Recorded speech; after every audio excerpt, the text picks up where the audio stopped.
So thanks for bearing with us. We've got some technical difficulties. My internet connection is bad. That's why I'm moving. But Rich, take it away again. See, John blames his internet, but I blame Chimerion. Yeah. For we are trapped in his deadly gambit, as we have been for the last 7 episodes.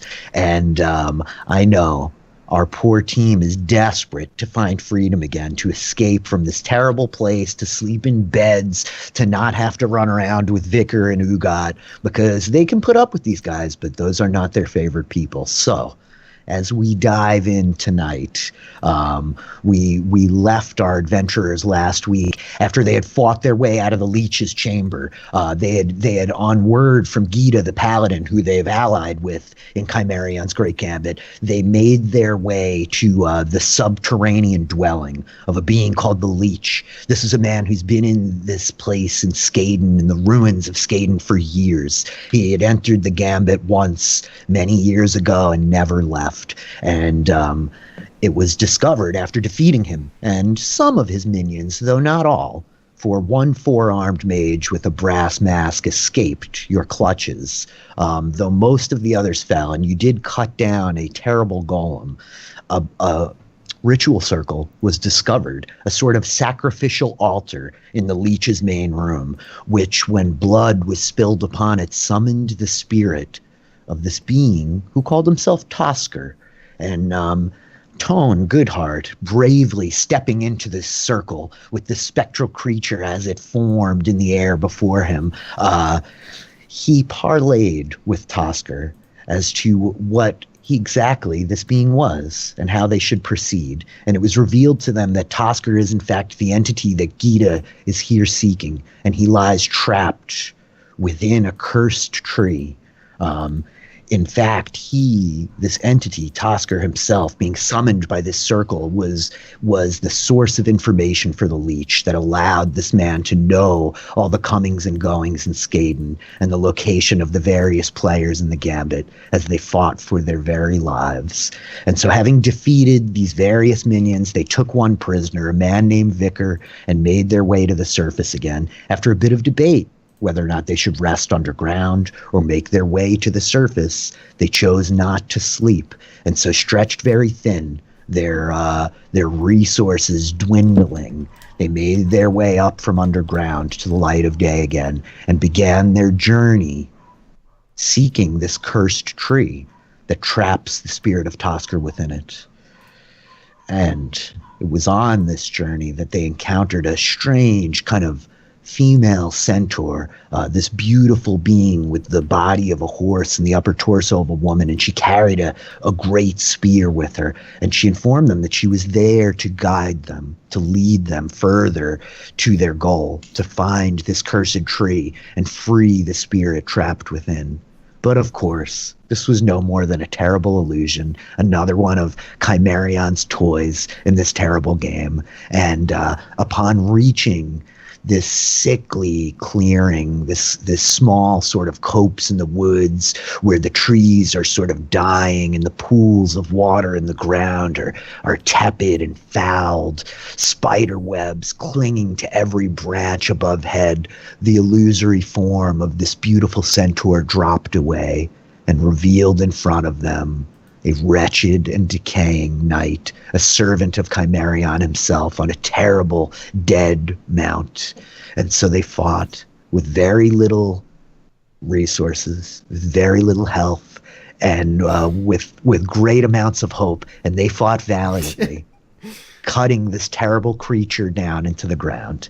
So as we pick up tonight, our 5 heroes, if we can call them that, are with their tentative allies here in Chimerion's Gambit, a warlock named Kyronthesk from the Onyx Dynasty, the paladin Gita, who had been leading them all this way to find the spirit of Tusker, a small goblin who was for some reason or another trained in magic to fabricate scrolls in the Emerald Dynasty, and once prisoner, now possibly their friend, the man named Vicar, who was freed from his servitude to the leech. And so, my players, you find yourself standing in this clearing over the destroyed form of this dead knight and his twisted mount, you guys having cut them down into the ground. What would you like to do? Rest. Yeah. That'd be nice. So let me rephrase. What are you going to do? Certainly rest is desirable, but dudes, I really need to sleep. Can anyone like keep lookout while I nod off for like 8 to 10 hours? Well, yeah, I can. here's the thing. We have one entrance to this circle, so at least like if you keep guard, you know there's only one way they can get in. So if we're gonna rest anywhere, this might be a good place to do so. I totally concur. I don't think we should go any further. Risk running into anything else, right? Like that just sounds terrible. So sorry, DM. We're gonna totally kill the climactic recap by second. Then we all slept. Yep. You certainly are entitled to try, my dear Tone Goodheart. And to that end, I say to you, as you guys are like having this discussion, and Ugat is like nervously looking around, then he looks at Thinnea, his eyes kind of wide, shaking a little bit, and he's like, "This don't feel like real good idea, Mom. This real scary place. There dead things everywhere hunting. Oh no!" And he looks up into the sky as you guys hear a screech. And you see circling in the air above you, not the wyverns, but a pair of the fen ravens, of these twisted, decayed, rotting wolves with their horrible black raven feather wings at their sides, and they are circling over this clearing and descending. And Ugat just points timidly like, "Oh, this real bad news. Not so good." I think we got to become the short round of this group. Dr. Tone. So, how far? Oh, that's how far they are. Far enough that we roll into. That's what I was getting. Far enough that they're streaking down out of the sky towards you guys right now. You saw them, and literally, as you guys all kind of follow Ugat's finger trailing up into the sky, you see their wings fold back behind them, and their sick, decaying, wolf-like heads, their sort of rotting skin flapping in the wind as they grow larger and larger, descending towards you. I'm like straight tapped. Mm-hmm. Yeah, I've got nothing. I mean, I got something, but I have literally nothing. I could make a use minor illusion. You could do that. Make it look like one of us is on the other side, so they can chase after it. Well, no, it's like a. He can make a little flame. It's a 5 foot cube. So, make an illusory chicken. Illusory chicken. Illusory chicken, yeah. You make like a little figurine that I hold up. For the sake of things, I'm gonna have all of our NPCs go on the round of Kyranthesk. Okay, excellent. 19. The first one descends, hurtling down into the ground and landing here. Actually, I'll put him here on the other side of poor Ugat and Ryeth. It hits the ground in between the two of you. As it comes diving down, it lashes out with its head, Ryeth, to try to gore you with the horns protruding off of its brow. Oh, thank Jesus. Thank Jesus. Jesus cannot help you in Abrea, my friend. You had best pray to a Rome. So it swings wildly with these horns on its head, missing you, Ryeth, and then it lashes out with one of its claws, the barbed spike protruding up off of the edge of its wing, swinging at you. 15? For me? Yeah. That hits. 15 hits. Con save DC 13. Oh no, you don't want to get filth fever. Filth fever! Okay, you have resisted the the filth fever, but you take 8 points of slashing damage, and then it snaps at the tiny goblin standing in front of it with its toothy maw. For 22, it hits, ripping into poor Ugot like, I told you this terrible. And he takes 12 points of damage. That's 19. Thinnea, you're up. Okay. He's the only one that's landed so far. The other one hasn't. Yes, ma'am. This second one here, I'm going to say is about like 35 feet up in the air above you. Okay. Cool. I am going to. Is there any place for me to hide here?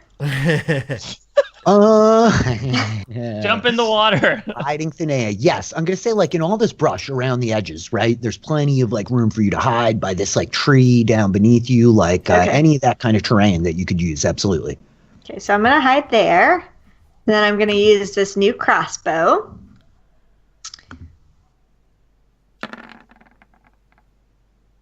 Oh. And this is going towards the one with Ugot. Got you. Okay. So that would be 16, right? Because I'm hidden. Give me the stealth check. Okay. I'm sure that you will not roll another one. Don't say that. Yes, it is a 16 because you were hitting. You dive in, and frankly, this one over here is not paying great attention to you. It is focused on the meal, enemies in front of it. So, fortunately for you, your new hand crossbow fires marvelously. The bolt sailing across the clearing. Roll damage. 8+. Try again. The good stuff. 18 points of damage as the bolt sinks in. You hear the twang of the crossbow from across the clearing, Ryeth, though you are preoccupied with the entity in front of you, but you see it like wince as the bolt snaps into its neck. The dead flesh like falling and ripping, kind of some of it falling off the other side of its throat as it hits. Thinnea, that's your turn. That was movement action, bonus action, right? Yep, I'm good. Ryeth, you're up. All right, so drinking a potion is a bonus action, right? Yes, sir. That's very homebrewy of me, you guys out there watching, but yes, bonus action potions in Abrea. Either way, man, this may be the end of Ryeth Thunderbuck. But I'm going to go out naturally as I would in a blast of lightning. So I'm going to cast Lightning Lure. Ooh, okay.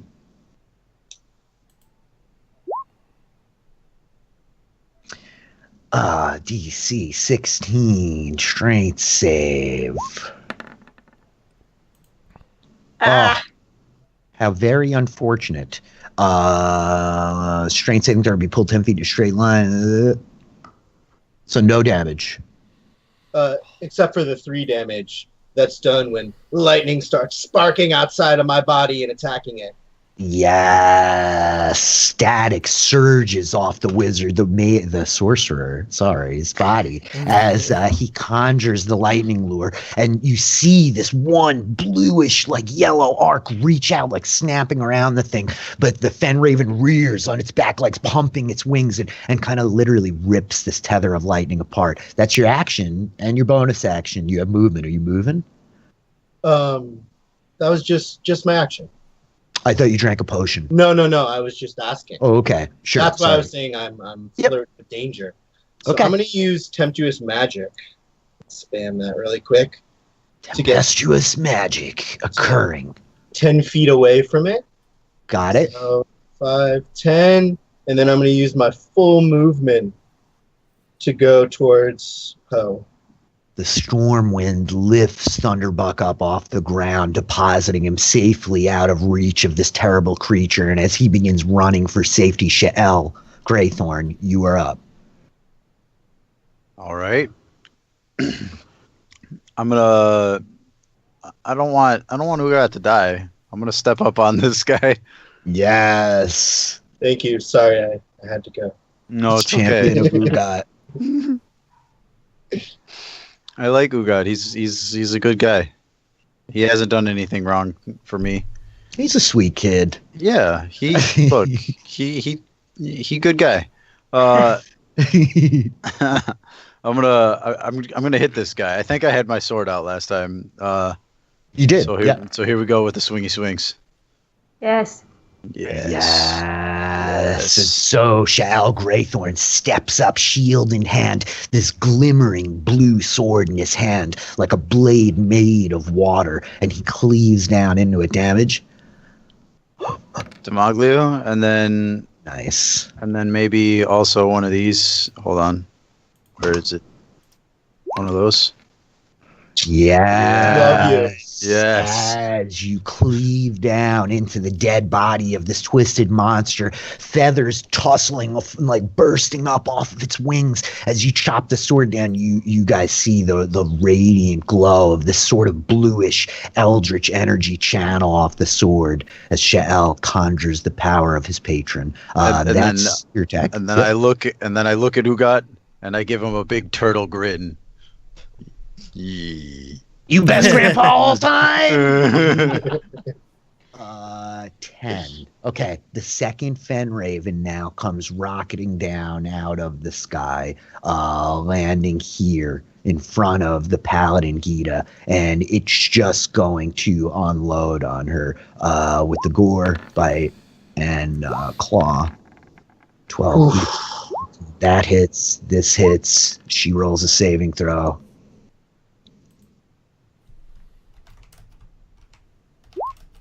Oh, and as a matter of point, Vicar is within range, 10 feet of her, which is good, and so are you, Shell. If you have to roll any saving throws in the next round while you're within 10 feet of Gita, tell me.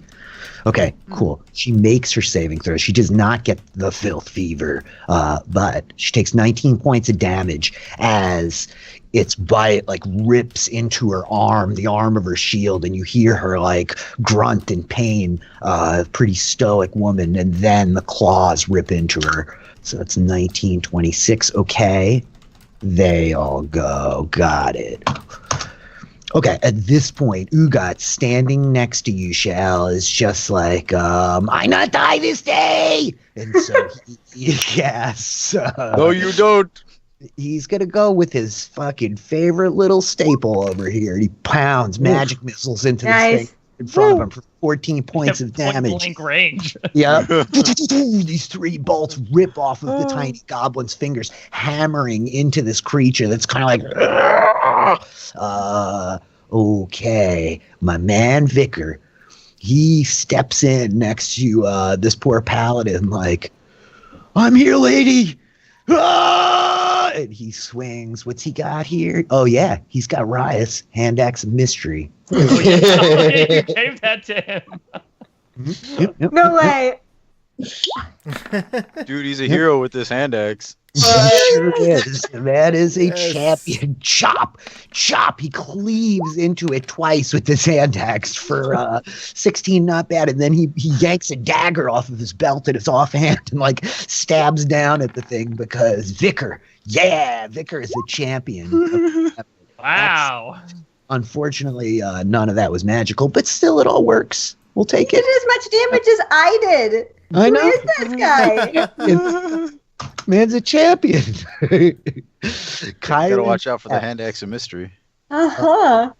Steps in here next to you, Tone, and like glances over at you like, you best not put that sword down yet, elf. And so she's going to snap off a, what do we got here? Oh, she still has a vampiric touch active. So actually, she comes jumping into the water again, splashing the water down at her knees. And so she reaches out to just try to like grab this thing. And misses. Of course she does.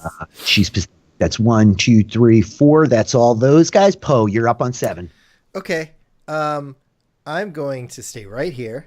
And I'm going to call up to Deimos to bring down my flame on this beast and cast Sacred Flame. Okay, excellent. On this one. Gotcha. On the fresh one. So he fails his saving throw, and this like jet of sacred fire summoned by Poe's odd god surges into this thing, searing its body for 6. Excellent movement bonus action. No, I'll stay here. I'm done. Ryeth, stay close to me. Tone Goodheart. How are these guys each looking in terms of like status wise? Dude up here by Shael and Ugat looks like pretty banged up, to be honest. Like the old turtle has like put a hurt on it, and the magic missiles didn't. They landed quite effectively. He looks and the pretty crossbow. Yep, indeed. Crossbow bolt still sticking due. out of his neck. And so the other one has only been hit by Poe's Sacred Flame. Okay. Here's what I'm gonna do. I am going to running forward in the water. I'm gonna vault myself off the dead body of our centaur in disguise. I'm gonna try to land on the back of the northern creature and try to drive my blade into it. So never saw it coming. Yeah, make like an acrobatics check. Okay. Get him. Yes, definitely easier said than done. Okay. Tone, you leap off the bank, like hammering into the dead like body of this like massive like undead knight that had fallen into the pool, and just launch yourself up off of his torso. As like you jump, his form sinks kind of down underwater, the bubbles sort of churning up in this this corrupted, tepid water underneath you, while his form sinks, vanishing beneath the surface. But you launch into the air, tucking your legs under you like somersaulting, and land solidly on the thing's back with the sword. So you can make an attack with advantage. Okay. Yes. And I'm just going to put you here, and then I'm going to slide you to the front. Nice. 27. Fuck Oh, yeah. 27. You bury the midnight metal katana, this blade of enhanced sharpness, down into it. So damage. Or 7. Got it. And I'll go again. So you shear the blade back up, like spinning it quickly in your hands, and like slash down to get an advantage because you're fundamentally flanking, which hits. For another 14. Nice. You. And so you cleave down with the second strike, dragging this enchanted sword across the top of this thing. And literally, like, you just see the flesh, like, rip apart. Some of the ribs, like, literally fall off underneath it as you're sitting on top of it. And there you go. That's your movement action. You have a bonus action. I'm going to hang out. You can make your unarmed attack. Okay, I'll punch it in. I'll punch it in the wound. Excellent. And so Tone sends his enhanced, furious monk punch down into the wound that you left from the sword, holding the katana in one hand. That hits, roll damage. For another 8. And with that, No! it collapses underneath you into a heaping pile, and you land lightly on your toes, Tone, as this thing like falls down underneath you in this like rotting, desiccated lump of dead flesh. That's Tone Goodheart's turn. New round. Okay, I had them backwards, so this guy will go on 6 because I had the other one go on 19 first. Thinnea, you're up. Well, I was gonna murder, but that's fine. There's another one. Yeah. It's only 10 after 8. We have plenty of time. So I'll go for the other one. Mhm. Am I still hidden where I am, or do you want me to reroll stealth? You should reroll stealth. You're invisible. I really wish I would have just like done the crossbow with that one though, but it's fine. Sorry. Yeah, that hits solidly. 24.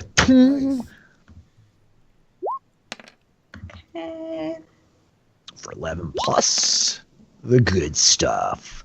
Nice. That's 20 points of damage. So yeah, this bolt like fires into the back of it. It's turned away from you, right? Its tail like facing you and rear legs as it squares off with Gita and Vicar. And the crossbow bolt just like kind of rips right into the back of its head, and you see it like tear out the front, taking like a mass of flesh with it. That is 26. Got it. Okay, so that's your action today, a movement bonus action. Well, I used my bonus action to hide again, right? Yep. Yeah, technically you did. Okay, Yeah. so then I'm fine where I am. Okay, cool. Ryeth, 16. All right, baby. Eldritch Blast time! Yes. Spell Sniper.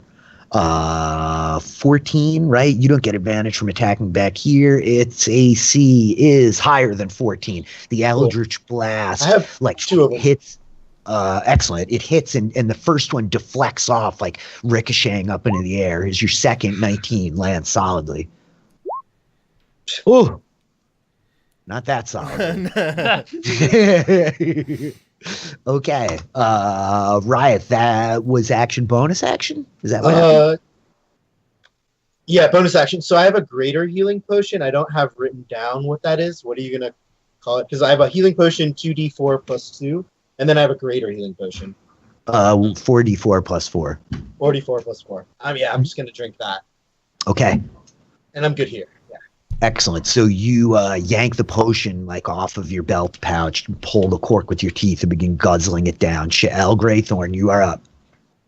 All right, I'm stepping to the back Slowly. of the wyvern. And, Yes. or not the wyvern. Sorry, the. Thorax or whatever it's Yeah, I don't know why I called it a wyvern. I just like been playing a lot of Ark. Because I keep it confusing and sent wyverns and these things after you. These are fen ravens.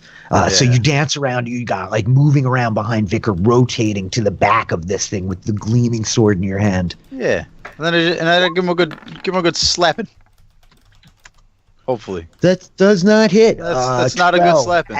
As like you're moving around, it's like watching you out of the corner of its eye, like teeth bared at you, and you like lash down with the sword, and it just moves. Its back legs like dancing out of the way too quickly for you. That's your action. You have a bonus action. No, that's all I want to do. Okay, I'm where I it need to be. goes. As a response, it will lash out at you, trying to like punch its horns into your body. 24. That's gotta hit, right? Yeah, yeah. 13 points of damage for the old man. As like one of these horns sticking off the thing's brow like rips into your shoulder, tearing the flesh. And fire rolls off the old scarred turtle, exploding over this thing. Strength Constitution save. Here we go. That's better. Yeah, that's a fail. So that's 23 points of damage as fire washes out, rolling over this thing. And you know what's interesting? This is the first time you guys have hit these things with fire, and its dead flesh explodes, bursting up like a conflagration, like kindling, waiting for a spark. And so 23... Is that good or bad for us? It's hard to tell. Yeah, that's really good. That's 46 points of damage. Oh, okay. Yeah, it's really good. Yeah, that's pretty awesome. Pretty awesome, to be honest with you. It is not quite dead, though it's damn close. And so it will finish making its attacks because this is all happening on its round.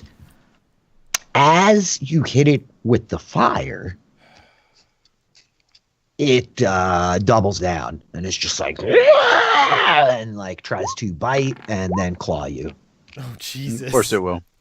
23. The bite hits for 11 points of piercing damage, and the claw like lashes out. But at this point, the fire is like really like roaring over it, and the claw just drags harmlessly across your chest plate.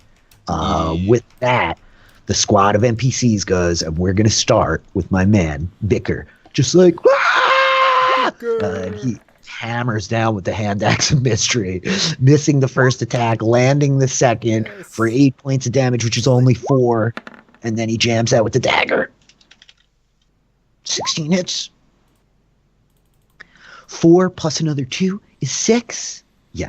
Vicar like chops down with the axe into the thing's body, and then with the dagger in his offhand, he's like, "No, I'm not dying here," and jams it down into the thing, and the thing like falls, and he falls down on top of it, and they end up in like this big kind of tussled tangle on the ground as Vicar lands the killing blow. Stealing kills, Vicar. Well done, Vicar. Stealing kills. Vicar's a hero.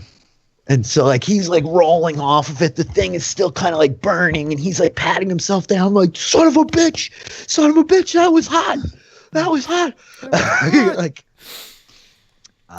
there you go. Dead enemies. What are we gonna do, man? This is crazy. I need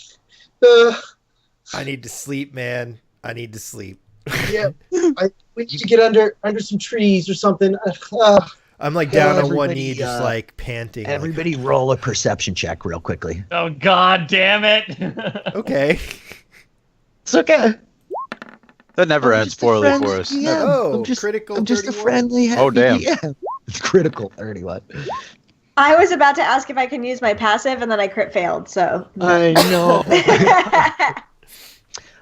You're just so taken aback, Thinnea, like, who is this Vicar fellow? Like, really? Like, this guy, what the hell was that about? You're really, like, impressed. Okay, Tone with a 12, Paul with a 31. The two of you see motion over here on the other side of the gate, and you guys have that impulse of, like, really? It never ends. It just never ends. And the strangest of things comes into your vision as you realize what this motion is. It's something small, low to the ground, and it's moving quickly and directly towards you. It's a dog. yay! A And doggy. it comes like running full tilt into the clearing, right? Guys, there's a dog. Now the rest of you see it. It stops right here for a moment, right? Looking in, like taking all of you in, looking at the whole scene. It's looking at like the burning Fed Raven, and Vicar like pulls his hand axe back, like, are we supposed to kill the dog? No, wait, Vicar, no. I She totally has forgot it's what we were wanting doing. a pet this whole time. I totally forgot what we were use- doing. I almost made good berries and walked over to him. Thinnea, maybe now's the time to use that tooth you got. And Wait. I don't know if this is just Yeah, a dog. I'll use it to detect magic for sure.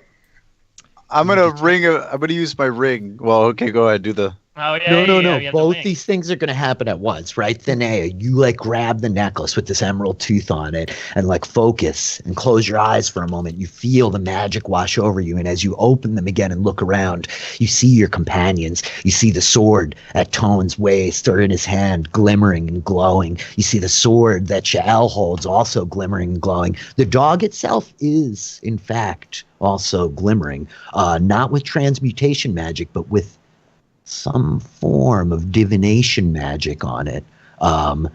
But you glance, you're like taking in everything kind of at once, this whole like scene in front of you, and you see GreyThorne's hand come up, and this ring that he wears on his finger, this wooden ring that he's been wearing since the day you met him, flares up and starts to glimmer with enchantment magic. Animal friendship.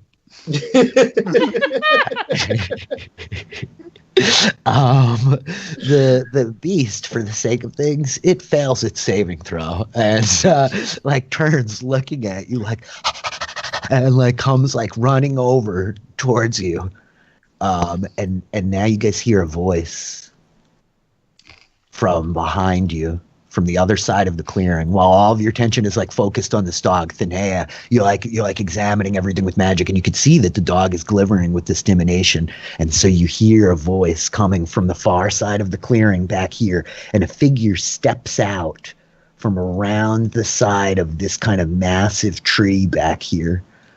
It's a bearded man, and he wears kind of a turban of this green sort of silk wrapped around his head. He has these brown robes on, and his voice rings out into the clearing like, "My friends, you put on one incredible performance here, but I fear that you will have to put another on faster if we do not move quickly. My name is Ravinach, and I have been sent by the druids to assure that you reach your final goal. I don't know if we can trust this guy. I mean, I don't on the trust one you hand, at we all. should trust. On the other hand, any port in a storm, in my opinion. Does he have any magic? Does he have any Yes. magic on him? Yes, he absolutely does. You see that his robe is like glimmering, this brown Oh. robe that he's wearing, and he has kind of Interesting. like these feathers and these beads running out, like tied to like some of his hair along the one side of his turban, and like you could see that those are also glimmering with magic. And as you're watching, suddenly like he looks to the sky like sooner than I had hoped to. He says, "Gather close, my friends. I promise you, while you have no reason to trust me, I have every reason to help you." And he begins to like weave his hands, and like you see his mouth moving as he's like casting a spell. Does anyone want to do anything? Yeah, I want to make an Arcana check. Okay. I'll in the meantime, I'm gonna saunter towards him. Why not? I'm gonna. I'm sorry. Do you have to even specify saunter? Like, isn't that just how you walk, Ton? It's got a little bit of swagger to me. I'm gonna use sending to tell Ryeth what I've seen on the dog and on him. Excellent. So Ryeth, you hear Thynnea's voice in your mind. What do you say to him exactly? Hey, buddy, Thinnea here. And I'll tell him about the magic on the dog, and I'll tell him just everything that I saw on him that was lighting up for the magic too. Got it. So you like catch this message as like you're at the same time, Ryeth, like watching this man from across the clearing, and you realize he's casting hallucinatory terrain. Oh, he's helping us hide. And so suddenly, this 150-foot cube all around you begins to shift and change as this man weaves this powerful illusion around all of you in these dead and sickened trees. They don't change particularly into like healthy-looking trees, but suddenly they're thicker and thicker, and the canopy is closed in like over above you. And after the moment, he looks down and he's like, So Gita is like cautiously standing here, and Kyron Thesk next to her just speaks up like, "Well, fuck it. What's the worst thing he's gonna do? Kill us?" She like looks at the rest of you guys like, I'm going with him. She starts following Tom. I pick up the dog if the dog will let me pick it up, and I How also big? go Can over we get a there. description of this dog? I think this is Yeah. like an Great. important detail that like. Yeah, This dog, it's very reminiscent to a dog that you might have known in another life. It's a small dog that looks much like the token on the board. It weighs maybe like 16 pounds, 17 pounds, but it's like a white and brown kind of mottled beagle sort of a dog with long flapping ears Yes. and a long muzzle and a little like cute, black wet nose. And yeah. I'm gonna ask Ravi what the dog's name is. This dog's name is Ralph, he says to me. He has been a loyal ally to me for many days. Ralph the is dog. a hero. Is a hero. Hero dog. He's coming with us. Definitely. All right, guys, enough about the dog. We need to get the fuck out of here. Like, Oh, what? For real. What do you mean enough about the dog? I don't know who you are. I don't think we should trust you because we literally just did this. But just like she said, we don't really have any options, and I don't really have any plans. And I don't know, man. I'm on the verge of giving up, to be honest with you. This No! place fucking sucks. Do not even say this, my friend. You cannot give up, for you are so very close to the goal that so many people have worked and died for many years. And he looks to Gita, you, Knight of the Green. He says, we have seen what you have said. You have taken an oath to come and free the one trapped within the tree. And you, Elf Lord, Master Martial Artist, we have watched you summon the crows with your terribly bland food and dance as though no one is watching. And you now wield the sword of the dead scourge beneath the ground, the one called Leech. He says, you too, you walk with ancient torches that have not been seen in the mainland of Abrea for centuries. He says, destiny has aligned for us, my friend.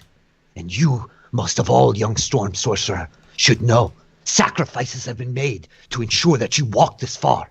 You cannot give up. I'm gonna say. I mean, I killed a couple things too, but it's fine.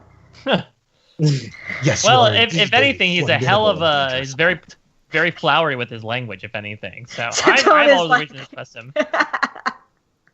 I'm gonna give. I still have some like whiskey or something from the dwarf, right? Yeah. I'm gonna give that to Tone, not to Tone, to Ryeth. Oh, great! Thank you. You're gonna look directly at me and She give it like to him. offers the flask to Don, and then it's like, Sorry, Uh, brain. I'm gonna give it to Ryeth and be like, "Buck up. We can get through this." All right, Thinnea. Thanks. What is it? Is this alcohol? I've never had alcohol before. Valerian never let me had it. Yes. Ravi Notch like smacks you on the shoulder and grabs you, shaking you like, drink deeply, my boy. For it may be the first and last drink that you ever have in this life. But I promise you, this will be a toast that sets the stage for the greatest event that you will ever witness in your life. All right, if you Alright. say so. So what's the worst it could do? Kill you? Cheers. My friend, why don't you take that really fantastic energy and lead us in the direction of where we might be going? You are right, Master Goodheart. I waste my time here speaking of deeds which you all already know, for you have accomplished them. You do not understand, my friends. For decades, the Gambit has gone on, centuries. Yet none ever has there been a group so large as that which you have assembled, with a goal so clear, other than to slaughter everybody else here with you. But I will take you to safety. You will have your sleep, young turtle. Follow me! And he like turns, like begins boldly like striding off into the woods. Bring the dog! I don't Don't think you need worry. to ask that. Yeah. I've got the dog. I'll follow. I'm gonna take my. Yeah, for sure. I'll take my flashback when Ryeth is done with it, and I'll offer it to Tone. Excellent. And Oh, you great. hear Yeah, thank Gita- you. I'll take the sloppy seconds. You're welcome. Gita sort of mutters to herself like, this can't possibly be really happening. Like, what? Like, she just starts following. Ugad is like very closely at your side today. He's gotten very like quiet again and is just kind of like fiercely watching this newcomer, you know, as you guys go. But the band of you 5 heroes with your 4 strange allies, and now this man Ravi Notch stalk boldly off through the woods, and he clearly knows where he's going. He moves with a decisiveness that none of you have since you arrived here. You followed various people at various points. You let Sarah guide you. You followed Gita to the location that led to the leech. You guys have followed the terrible illusion and this horrible creature which lies dead in the copse behind you. But Ravi Notch is the first among them that seems to decidedly move with speed and purpose, definitively heading towards a place. And he says to you, as you're walking, as you're all moving, and the trees around you are still like sickly and dead, and you're making your way uphill, always uphill, always uphill. And so Ravi says to you as you're going, like, he says, I am not one of the druids myself, my friends, but I am of close alliance with them. He says, for you see, all those watching the Gambit have seen that which you have done, but we have been watching very closely since you disappeared. You were gone for many hours when you went beneath the ground. He says, but we knew, the druids knew what lay in that lair. And so they waited, watching the door, waiting for you to reemerge. He says, you have galvanized the people. They have not seen such a group before. They are not entirely supportive of you, for they do truly enjoy the blood and carnage of an average Gambit. And you all have rejected this to an extent which has not been ever seen. He says, but they are fearful. To live in this place is to live within the shadow of death. Worse than death even, my friends. For Chimerion is a corrupter. This is a name taken and given to him because of, well, what he does. And it is to corrupt the most innocent of us. He says, and so they fear to reveal themselves to you. For if you succeed in your task, if you free this ancient being who has been trapped for thousands upon thousands of years within the tree. You will find your route of escape from this place, but the druids must stay behind. They have taken oaths to tend and keep, to protect that which lies under the shadow of Chimerion's wings. I will give you safety. He says, I can do not much more than that. We will find shelter. You can sleep, rest, and plan. And tomorrow, I can send you where you need to go, in the direction. He says, the orc with the black axe of Kurg Fellhand has been spotted. We know that he too moves towards this tree for a different purpose, my friends. For he serves Chimerion as well. And his eyes like dart towards Thinnea for a moment. He says, an hour of reckoning comes upon us. If the orc reaches the tree with the black axe and cuts it down, he will not free the spirit called Tusker, but take his head, destroy him, destroy hope for the druids of this place and for you to escape it. So like he's just walking like quickly. You guys are moving under the trees, right? He's like looking around like everywhere as he goes, and then he stops for a moment, like he's listening. He looks like, all right, we will be well. Quickly, with me. And he begins now to like jog, right? And as you guys kind of like move, following, he heads like up this hillside, this broken pathway, and you see this kind of tumult of stones where it looks like almost there was a rock slide, and he kind of like walks up around the edge of it and then just like steps through one of the rocks, and then his head like appears back out at the other side of the rock, like, follow me, my friends. This, like the magic I wove behind us, is but an illusion to conceal us from that which hunts you. Come. And he like vanishes back behind it again. That sounds cool. I'll go in. Yeah. Through the rocks. Come. So, you do your platform 9 3/4 deal, and you guys walk through this wall. And inside is a cave, but it is much warmer than any of the places that you've been to here. And I don't mean in temperature, I mean in tone, though not Goodheart. Is like decidedly warmer. You see that there's some plants like hanging from a rope that's like strung up across the ceiling. There is a small like fire pit in the middle of this kind of chamber. It's a large sort of cave, and you could see that like it sort of like reaches up. There seems to be like an exit heading up in the back of it, and the smoke kind of like barely trailing off the fire and trickling out that back way. But there's a number of like blankets and bedrolls spread out around the floor. And you see like a few jugs, like large kind of crockery jugs sitting next to the fire, and a big like wooden board, a sort of plank of wood that's been cut out. And on it are a number of kind of like smoked like flanks of meat almost. It looks like rabbit legs and like squirrel legs. They're small and like not massive, but the smell of them hits you as soon as you guys step into this place, and you realize like, by the great dragons, like this is the first time you've smelled delicious cooked food in like a week, maybe more, since you've been trapped in this horrible place. Everything smells like death and rot and death and terrible things. And so he like gestures around, like, find your rest and comfort, my friends. Ask me that which you would. I do not know that I will have the answers that you seek, but I will tell you all that I can. Dude, we've teamed up with this rogue over here. She's killing everything, but have you ever heard of Thinnea before? Give us the dirt. I'm right here. Yeah, you know, we're just curious. He looks at Thinnea and kind of smiles like, you are in fact right here, and there is no other place for you to be, Thinnea Hallowwhisper. And he turns back to you like, dude, I have most assuredly heard of House Hallowwhisper, for they are a cherished and prized family in Chimerion's dynasty, and I make it my business to know of these families, he says. And that's why it is indeed very interesting. You, more than any of these others, Thinnea, you leave us confused and uncertain. We do not know why you are here. We all can guess and imagine, speculate, but frankly, it does not matter. what any of us think, what we might suggest or guess.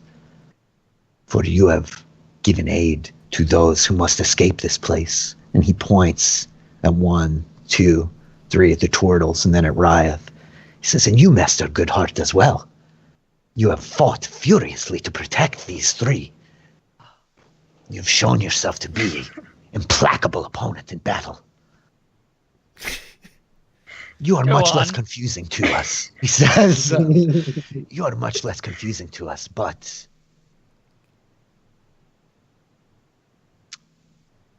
I can guess as well why you do what you do. And he reaches and just taps the back of his neck, looking between all of you, and shrugs this world in which we live, my friends, was not always as it is now. The dragons dominate our lives. The emperors, their foul dynasties, they must break. And I represent a small faction of the people in this world who would act to break these places. And he looks at you, Thinnea. I don't know what that means to you, Lady Hallowwhisper. But if you will continue to protect these others, then we will aid you as we do them. Your choices lie before you yet. And quite frankly, if not for your presence, the druids likely would reveal themselves, but they have a great mistrust of you, of your name, of your parents, and of your lord, Chimerion, and for good reason. Does that answer your question, dude? Yeah, man, that was awesome. And as I do that, I'm kind of teasing the friendship bracelet, just pondering things. Mm-hmm. I don't know why we're having this conversation again. I mean, I think Thinnea really defended herself last time, and it's all in our best interest to get out of here. I agree, man. I just wanted to clarify in case anyone else was worried that, Thinnea was on our side. Yeah, it's just such an emotional day. I mean, I would like to know a little bit more about this absolutely specimen of a man who is so complimentary and standing in front of us. Couldn't help but notice you didn't come in with us. Have you been in the Gambit for years? Are we looking at another leech situation? He shakes his head.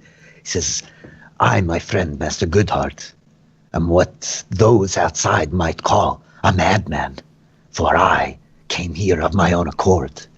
He says, well, it is quite a story, but after a great quest, I found myself in possession of an item which would allow me to bend the magics of reality to bring myself here. But upon using it, it is now gone, ashes in my hand. He says, and I came for one reason and one reason alone, and that reason sits in this room with me as we speak.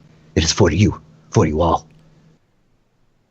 He says, I represent a group known as the Metallurgists Guild. You may have heard of us before, or not. It matters little. Most of our actions are in the shadows of this world.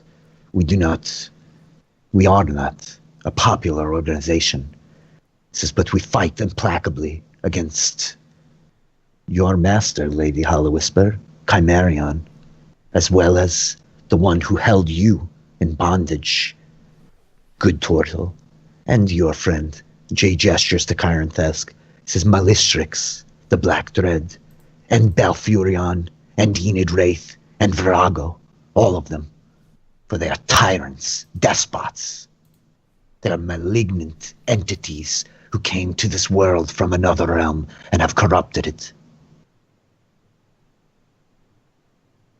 So, I've come here to aid you, to ensure that you succeed at the task that lies before you.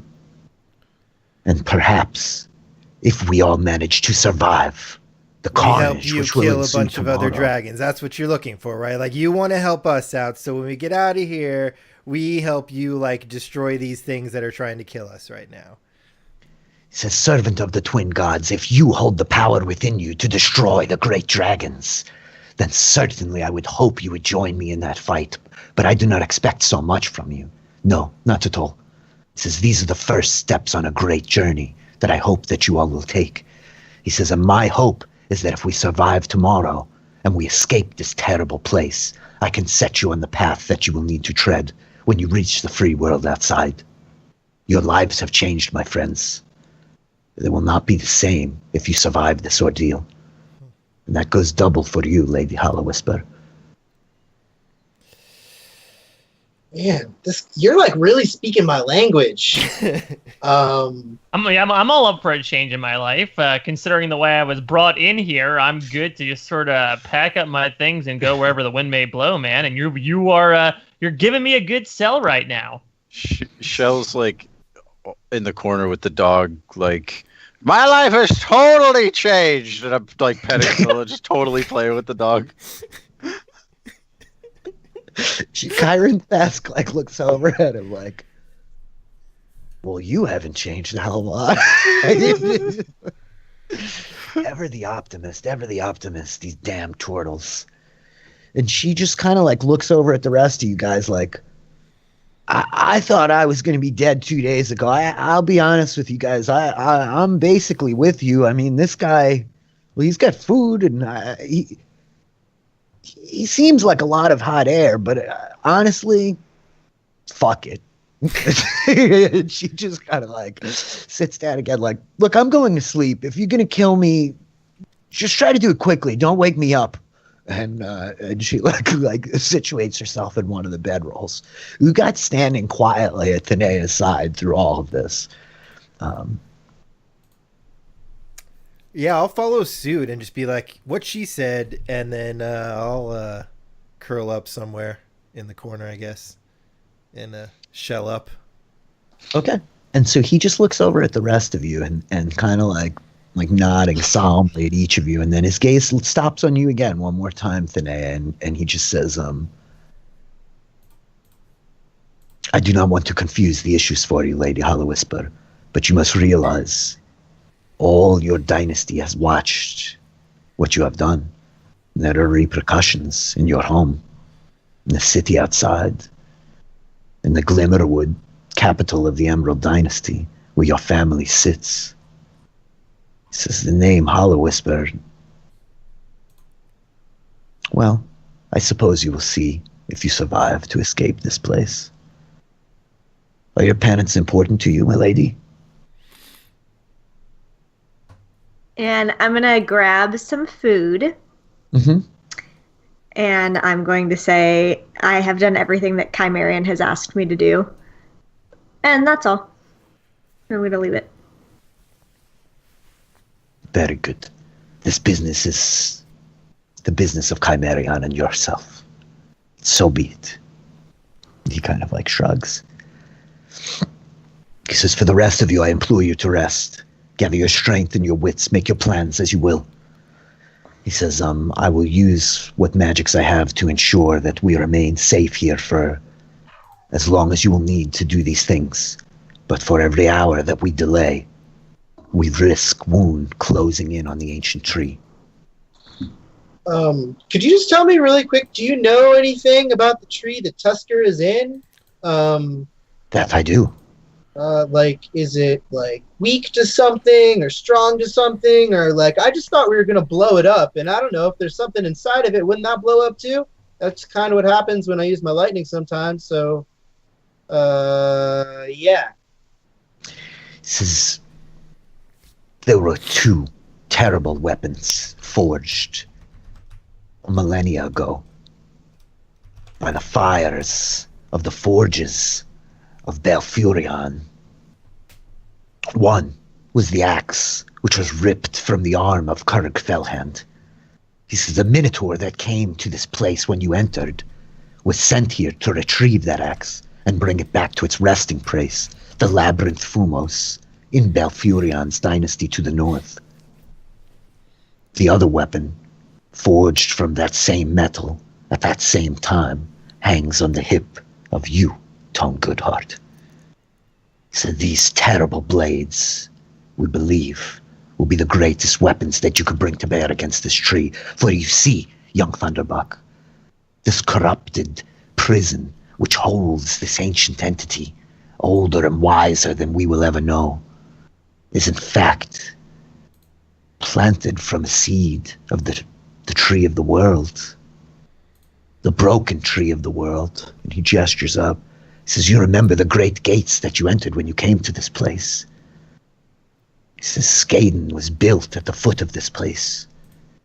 And there was a time after the arrival, so it is said in the great citadels of Toll and Rome, that it was the heart of all civilization in Abrea before the invasion. He says, when the shepherds brought their flocks, they gathered under this great tree. They used its magic to travel around the far reaches of Abrea. They say that at that time its roots led gateways around the entirety of our world, that you could step one step that would carry you for tens of thousands of miles over seas and mountains. He says, but of course, the invasion changed all that and broke this place. But before the tree was destroyed, before it died, the seeds were gathered by druids and others with less noble intentions. He says, so this prison which holds the one called Tusker is a corruption of this ancient and powerful force that once connected this world, perhaps to the ones from which the dragons came millennia ago. He says, that said, that is the best weapon you have to free this being. Tone Goodheart. I'm the weapon. Yay, the guy who even people who haven't met him yet know that he does not fight. Yeah, I hope you guys are ready for a lot of running away from the tree. He says, And I'll say, well, guess the secret weapon's gonna retire for the night. We got a big day tomorrow of pruning. A little bit of horticulture, if you get my meaning. And I'll hand the whiskey back to Thinnea, and then I'll go to bed. And so he like nods as you go, and he looks back to you, Ryeth, like, I have great optimism for all of this, young one. He says, these individuals who have gathered around you are not the ones I ever would have expected could defeat this terrible evil, but they're the ones that we have today, and so they will have to do. He says, that sword, fire, other than that, watch where you step, for its roots are as deadly as its branches. All right. Thank you so much for all that really great information. I don't know, I feel this like destiny, deja vu thing. Like you've been a godsend. Thank you for all this. Thanks for everything, man. I'm gonna hit the hay. Yes, my young friend, you hit the hay. Hit it repeatedly. Yeah. And I'm gonna go to sleep. That dog really likes you, old man. I really like the dog. Rest well, I will So we're just like rolling around on the ground, you know, like he's playing so with the dog. Yeah. Rest well, friends. I will be outside, watchful and vigilant. And with that, like he turns and kind of like walks back out the illusory door in the front. And so I know it's like a tad early, but maybe we take our break right here. What do you guys think? Sure. Well, I mean, I think it makes sense because Yeah. I think so too. Yeah. no matter what happens, once we step out of this, we're gonna get attacked by something. So it's just I'm ready for it. The hour grows nigh, my friends. Okay, so for all you wonderful folks who are watching us, we're going to take 5-minute break, 10-minute break here. We'll be right back real quick. We shall regroup. Yeah, sounds like a plan. Okay, excellent.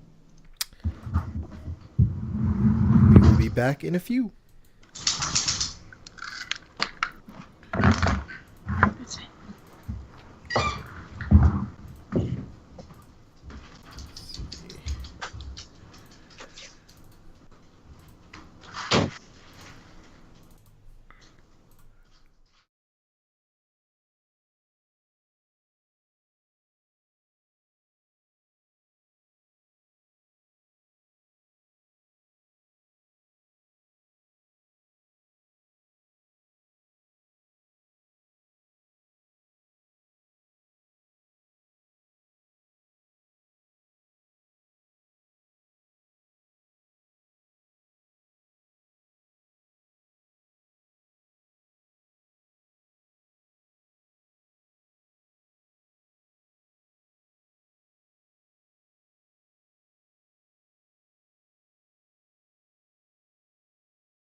We're back.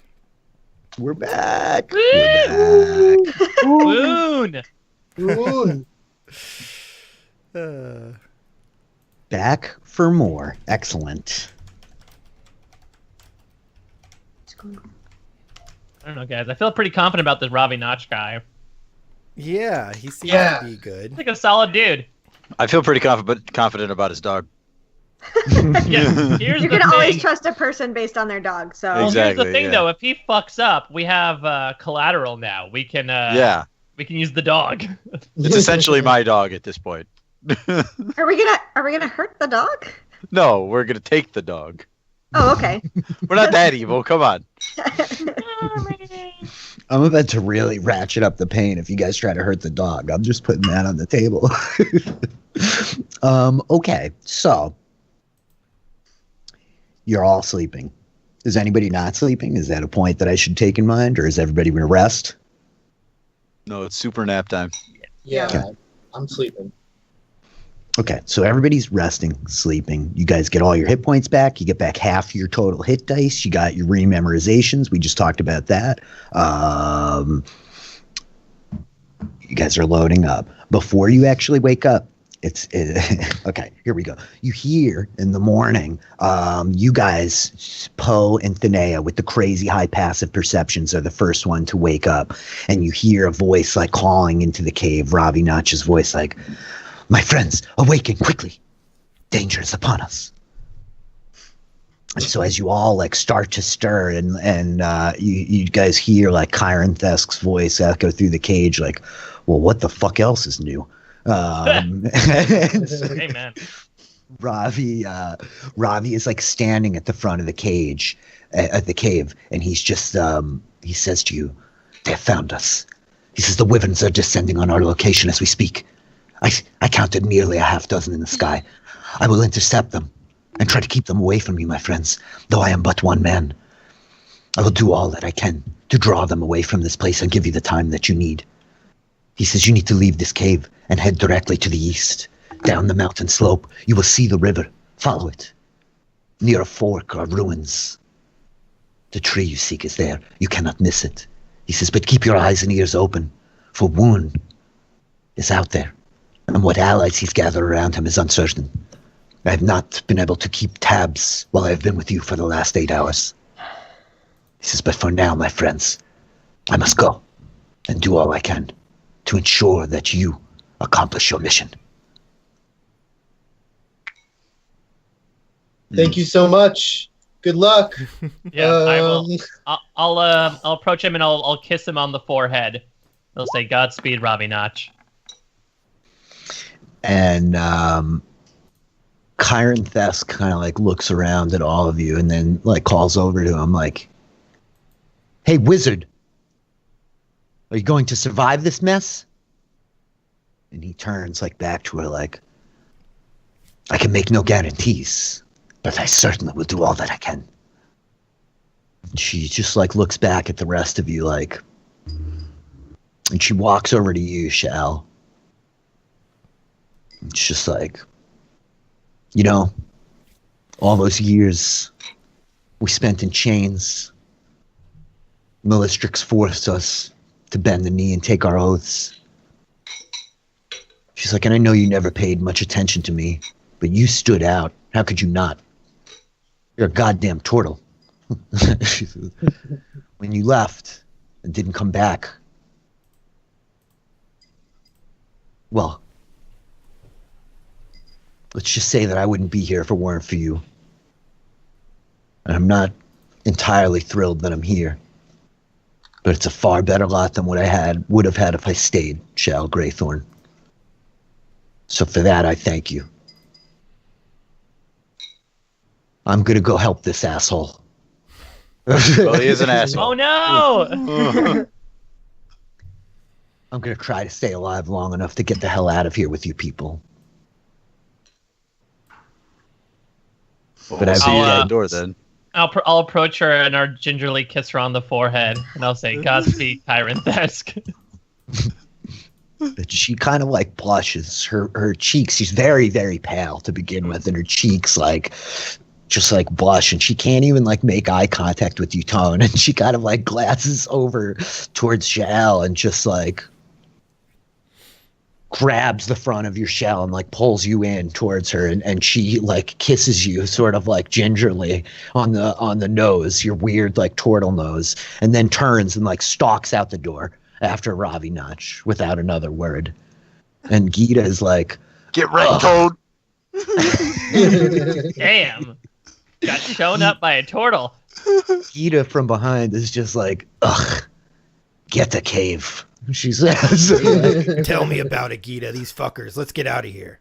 Oh You God, saw that that's one. coming too. I didn't know. I was like, oh God. Ooh, we got Salty Man back. Who are you calling salty, old man? you? I love this one. Well, we Okay. gotta go cut down a tree, right, guys? Like, what? Let's go. Fuck yeah, man. This may not Alright. be the pose that we want, but it's the pose that we need. So Anyone else want to be brave and Sidle stay out. behind before we charge off towards the tree? let's fucking do it, man. I do. Ryeth? Ugat, stay. Ugat, No, one Ugat, leave this fuck cave that. You're coming ever. with us. No, man. No, No. Uga, you No. have to come with us. You don't Yeah. get that option. Oh, I feel so bad because he's gonna die, and then it's gonna be our fault. he's not. Oh, Yes, he Uga, is. you need to Yes, get out. You need to, he is. you have to show your book to the world. The things that are in that book, they can change lives. You will be the one to tell the story ultimately of how this went down and what happened here. While Tone is giving him his speech, I put my hand on Ugat's back, patting him, like nodding, trying to affirm this. He looks back up at you, and then over at Tone, and then at Thinnea, and he just like, Ugat never have real family. Now Ugat have mom and strange dad with mean sword, old turtle grandpa. Ugat will live. Ugat, tell your story. Wise goblins say, Ugat no need be faster than monster, just need be faster than goblin next to him. Mm-hmm. Ugat definitely faster than all of you. Okay. It's Kind of like wipes his eyes like, okay, Ugat read book. And like sits down and cracks his book, begins memorizing his spell sitting next to the Oh God. Oh yeah, I'm gonna walk over to Thinnea and be like, Thinnea, let me see your necklace really quick. I got a gift for you for the fight coming up. Hopefully this will do you well. And I'll just grab it off of her. Or I don't know, how I'll do I hand do it to you. this? Yeah, Okay. I'll hand it to you. Cool. And I'll put a charge of mage armor in there Thank you. and explain what it is and give it back to her. And I'll cast mage armor on myself because never too early to do that. Right. So, how many charges can it hold, and does it have to be the same spell? No, it holds 4 levels worth of spells. Cantrips count as first level spells, right? So right now it has a first level mage armor in it, so you could put like a 3rd level spell or a 2nd and a 1st or 3 more first. Should I give it? What do you? What else would you like to have in there? Would you like to heal things? You want to do some damage? Like, what's the? I don't think damage makes sense because I don't get the sneak bonus with it. Okay. But I have 2. Since I took that level bard, I have 2 cure wounds. So I got a little bit of heals. I can give you a mass healing word. Okay, That would if you take think up all the slots. whatever you guys think will be helpful. I could give you a cure wounds and 2 inflict wounds. What about Well, what about an aid? Aid? Yeah, that way we could all have 8 instead of just 3 of us. Okay, I can give her a cure wounds and an aid. Okay. Okay, so I'll go over to her and I'll put out my hand for the tooth. I'll hand it to him. And I'll call up to Deimos. Deimos, aid us in our battle. And wait for it to start glowing. Mm-hmm. And as the fiery glow dissipates, I'll hand it back to her and say, good luck. Thank you. What's can you give me the stats on cure wounds and aid? Just the basics. Cure wounds is 1d8 plus your spell casting modifier. Is it mine Okay. or hers? It'll be hers, so charisma. And then aid is 3 creatures within range. Each target hit point maximum and current hit points increases by 5 for the duration. And so this is important to note, as John recognized last time, like you can use aid because it increases their current hit points. Like you could use it to pick somebody up from 0. Though At a I'm distance. not sure if you're using it right now, right? But How long does it last for? 10 minutes?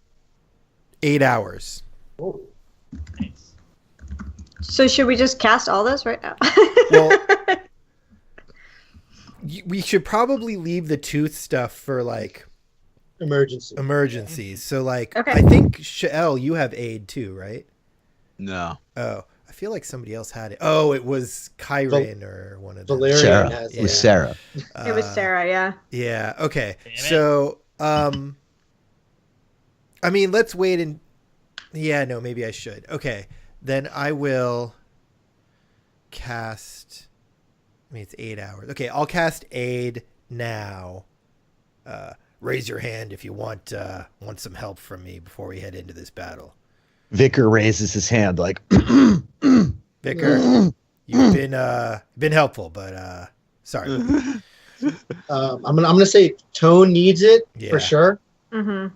I'm pretty sure I have the lowest hit points. So Yeah, I think I think Tone, Ryeth, and Shael. I'll give aid to those 3, All right.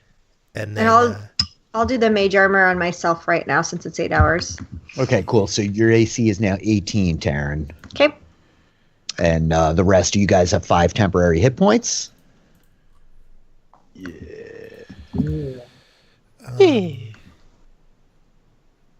right. that's not concentration, so that's great. Okay. As you guys are here in the cave, like passing around the tooth and casting the spells and like putting your abjurations and wards up, you can hear very distantly, like kind of echoing in from this back chamber that kind of leads up out of the cave, where the smoke is kind of rolling away into the back of this sort of natural chimney in this place. You hear like the distinctive, though very far away, shrieking of the wyverns in the sky. And then you hear, in particular, Ryeth, like what sounds like the crack and peal of like a thunderbolt. Oh, they got one of those. Ravi Notch doing what he can to aid you. Right. Let's kick it, guys. Let's do this. Vicar is just like, thank you very much for this axe, Ryeth. I will do all I can to cut that damn tree down. I promise you. I don't know if I'd focus more on what's going to be around the tree than the actual tree, dude. Yeah. Yeah, that's a thing chopping tree, not chopping axe, not a tree chopping axe. Says if you say so, but all right. I'm just gonna really try to stay alive. I just thought it was a good opportunity for a noble speech. That Ravi guy really got me fired up. You know what I mean? He was Yeah, excited. he's totally a badass. I totally agree. He says, that's true. I can't do the whole thing with the illusions and all that. Okay, I got it. I'm with you guys. I'm with you guys. Following. What are we doing with Ralph? Didn't Ralph go off with Robbie? No, Ralph is like with Shal sitting here. Oh boy. Yeah, Shael, what are you doing with Ralph? He seems to be okay. He hasn't barked much. I think he's gonna follow us, and as long as he doesn't cause any trouble, I think it'll be okay. Right, guys? Can I keep him? He might die, man. Like I don't know if we should be bringing him into this shit show with us. If he died, we definitely should eat him. Dog tastes real good. Uga, you shut up. No, God. Remember the time I had a pet giant? Remember how that turned out? And that was a giant. Yeah, but that's just because it's a big, tasty snack for things like that. I think it'll be okay. We're almost out. Man, well, it's only a couple of days. I mean, even if we don't want him to come along, it pretty much comes down to Shael, considering he's the only one that really has power over the dog. So we're just sort of shouting into the void right now. Yeah, we didn't all want you to be feeding the crows, but Good point. All right. That's where we are right now. Okay, who's gonna guide us to this tree? We know the way. I Go. think we Yeah, are well, I guess all we could look to guiding Gita, each other. right? She shrugs like, I think we are all guiding each other. Just Right. keep your eyes in the sky and your ears open, friends. Um, Okie dokie. To the east. yeah, I guess let's go. did She says, was I informed that there was magic coming off of the dog? I don't remember if I was told. I could I have know. told you before. Like I specifically told Ryeth in our minds, but that's something I could have told you now that you're keeping him. Okay, I'm going to use another charge of the ring and ask the dog if he knows where the tree is. He's The been hanging dog out is with just Ravi. like- Ravi knows. the dog's like, well, there's a lot of trees in this place. I mean, there was the first one, smelled real good. I peed on that one. There was definitely another one after that. It didn't smell as good, but I peed on that one too.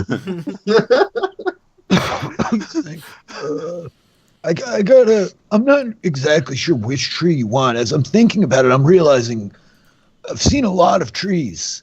I'm not a young dog anymore. Were there any that were special to Ravi?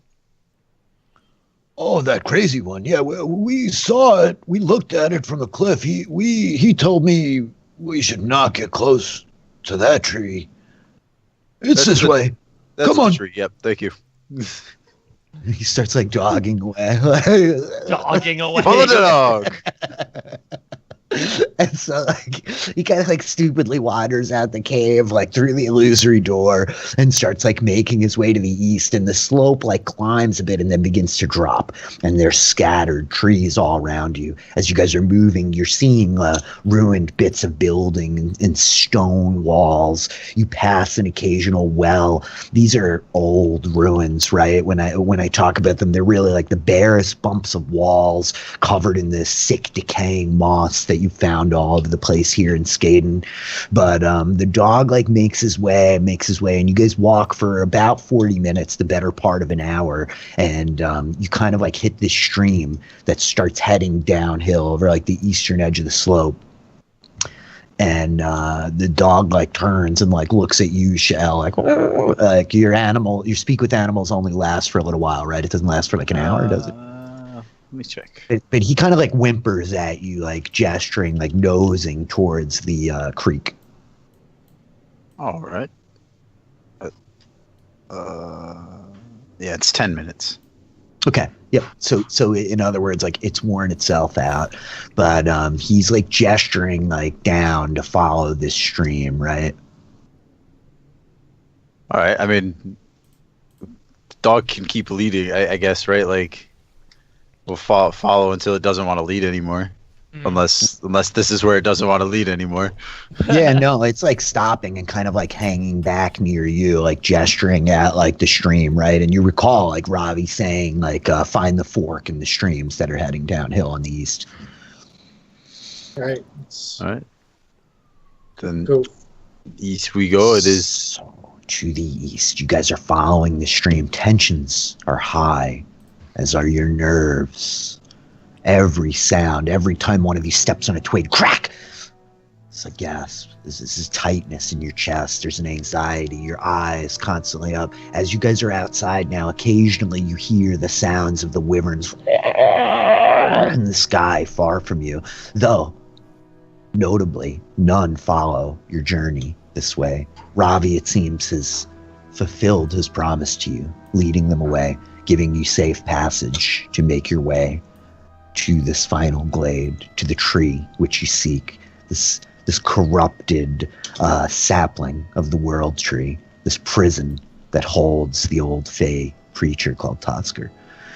And so, as you guys are making your way along this stream here, give me your passive perceptions again. I know Poe and Thinnea are like over 20. 11. Like a 16? Yeah, 16. Oh, I'm 13. just at 20. Oh, just 20. Not over. 21. Okay.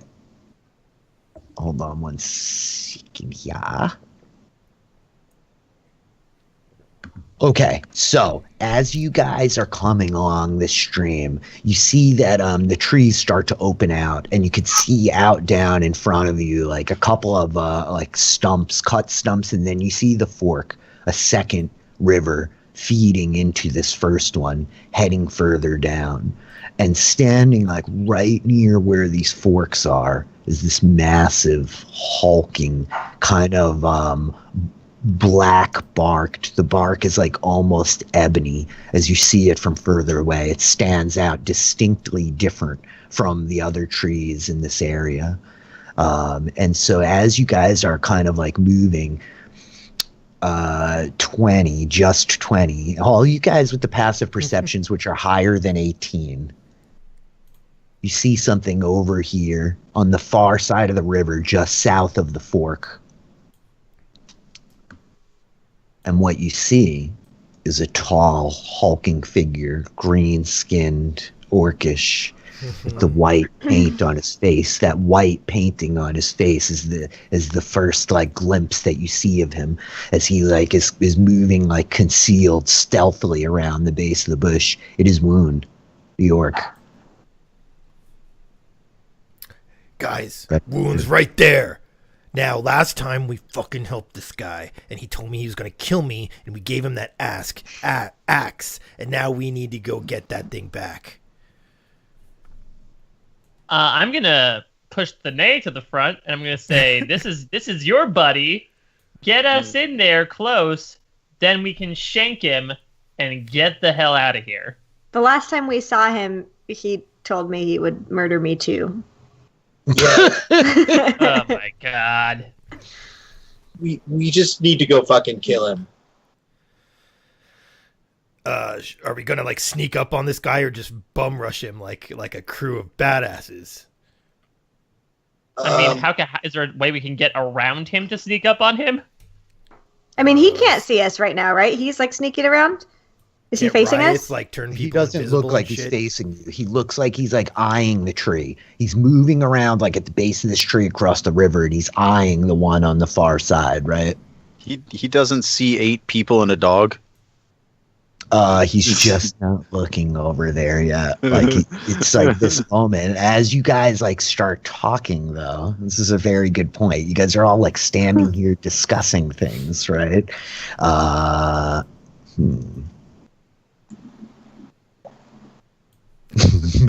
And the lines are being drawn. He does not see 8 people and a dog. That's the joke. That I like had it on Whisper, but that critical one in the perception roll, he does not see shit except the tree in front of him. Is that right that he's only 125 feet away from me? Yes, sir. Okay, cool. Maybe Tone can try and sneak up, and I can stay back and throw things at him, almost actually probably from this distance. And Thinnea, try and sneak up so you can get within bow distance. Mm-hmm. Can you turn me invisible? I'll go with Tone and protect this guy. I've got advantage on sneak checks. Oh. Then maybe you should go then. I've actually got a +8. I'm a stealthy turtle. Yeah. I Maybe. move What? slow. I've got a +8 and advantage. Or maybe maybe Shell will take this one and protect Tone for us. I'll hang back with Thinnea. I get my sneak bonus if I hit him before he notices us. Mm-hmm. Hey, Thinnea, you with your ability to read lips, you're watching Wound from this like grouping up here. He still hasn't seen you yet. He seems to be focused, and you see him kind of like turn his head just the tiniest bit. next to him, and you see his mouth start moving. And man, you're straining because he's far away at 100 feet, but you're able to catch like a few of the words that he's saying, and he's clearly like speaking to somebody that you don't see right there with him. Like, and the words that you catch are "not here yet," "don't want to wait much longer." I will relay that information to my comrades. Oh, he's waiting for us. Let's kill him. But if he doesn't want to wait much longer, should we not just hide until he leaves? Well, I think he's gonna cut that tree down with his magic axe. Yeah, but that's what we're here to Do do. we know that this? Do we know that this is the tree? This tree right here seems distinctly different than the others. You don't know anything, but like the bark of the tree is like ebony black, right?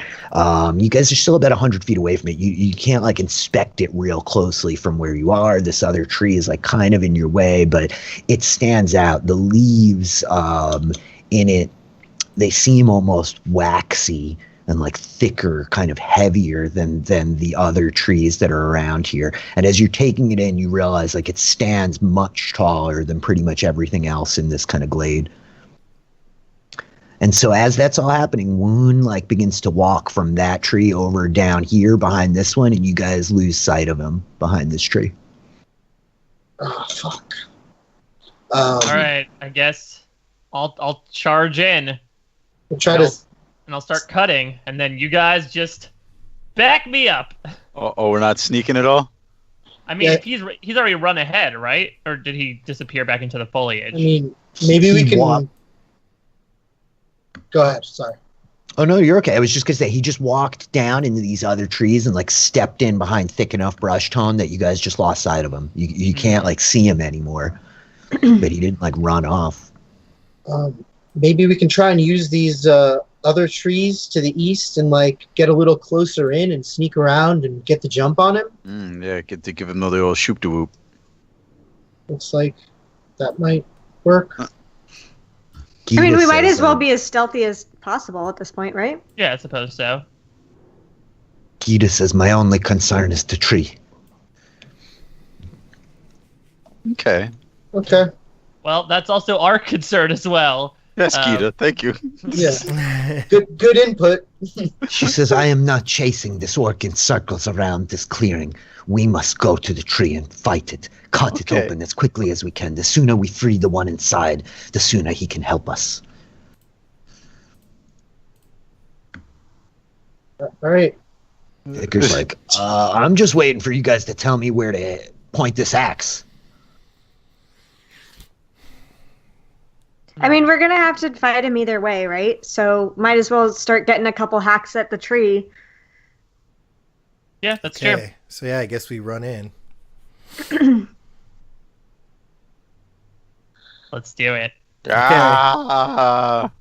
Okay, so what's running in look like? Shell starts charging. Like, I guess we run in. Shell's just like, starts like running. And Ralph the dog like starts following him and very distinctly stops around here, like whimpering, like. You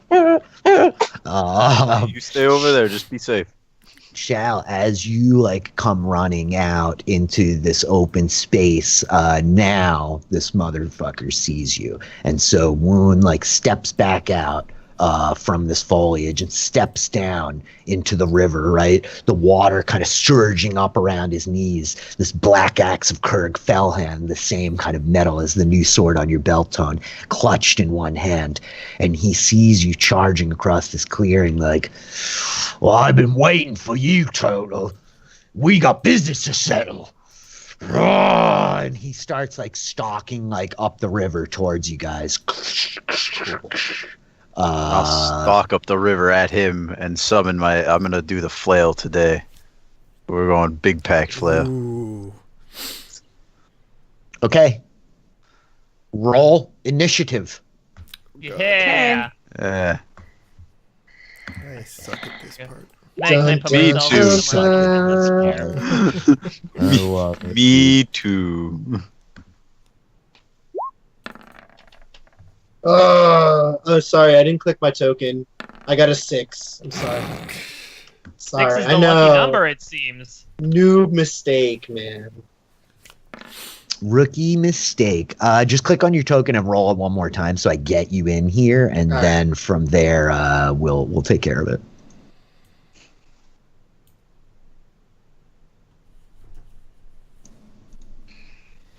9, 6. It's all the same. Okay, cool. 9, 6. It's all the same. Okay, what do I got here? That. Excellent. This right here. This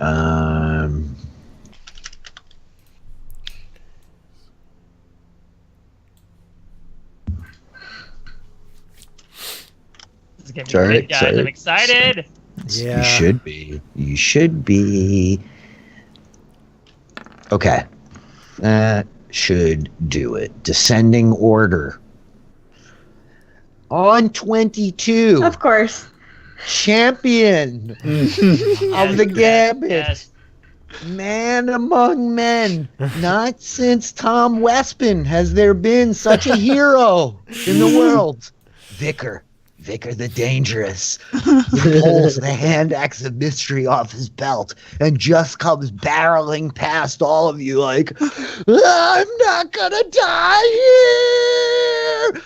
That's all he could do. He uses his action to charge. He comes like running, makes it up next to Shell. That's Vicar's turn. Could pat him on the shoulder and be like, no, not here. With that, on 21, as Vicar charges out next to you, you guys hear a laugh coming from the fucking air right over here, down the river, next to where Woon is, and materializing from the invisible state in which he was hiding. You see a figure that you all recognize from just a few days ago.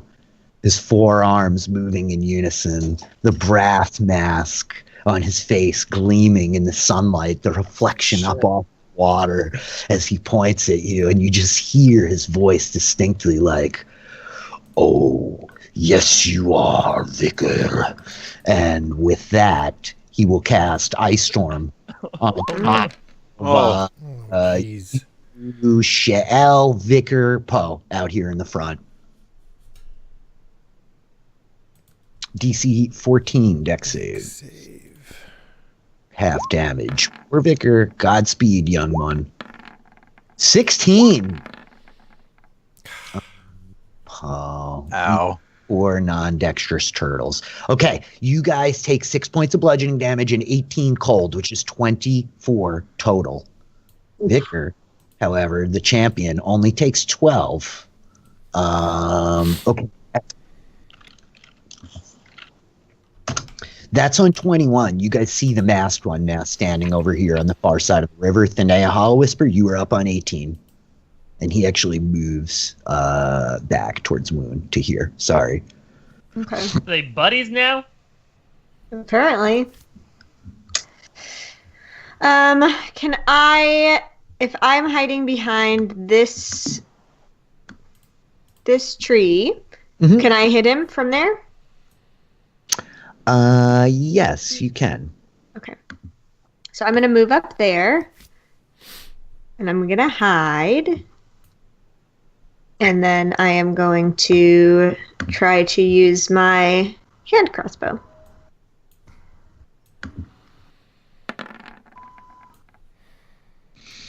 Roll your stealth check first, just to see if you get the advantage.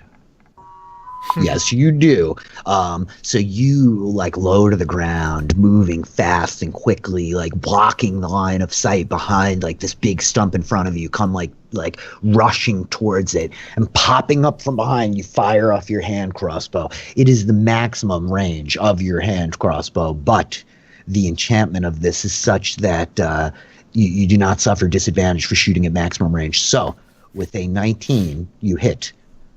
Which one are you shooting at, Thinnea? Are you shooting at the mage? Yes. Okay, got it. Yep, that hits. And I don't get my sneak bonus, or I do? You do, because you're attacking from stealth.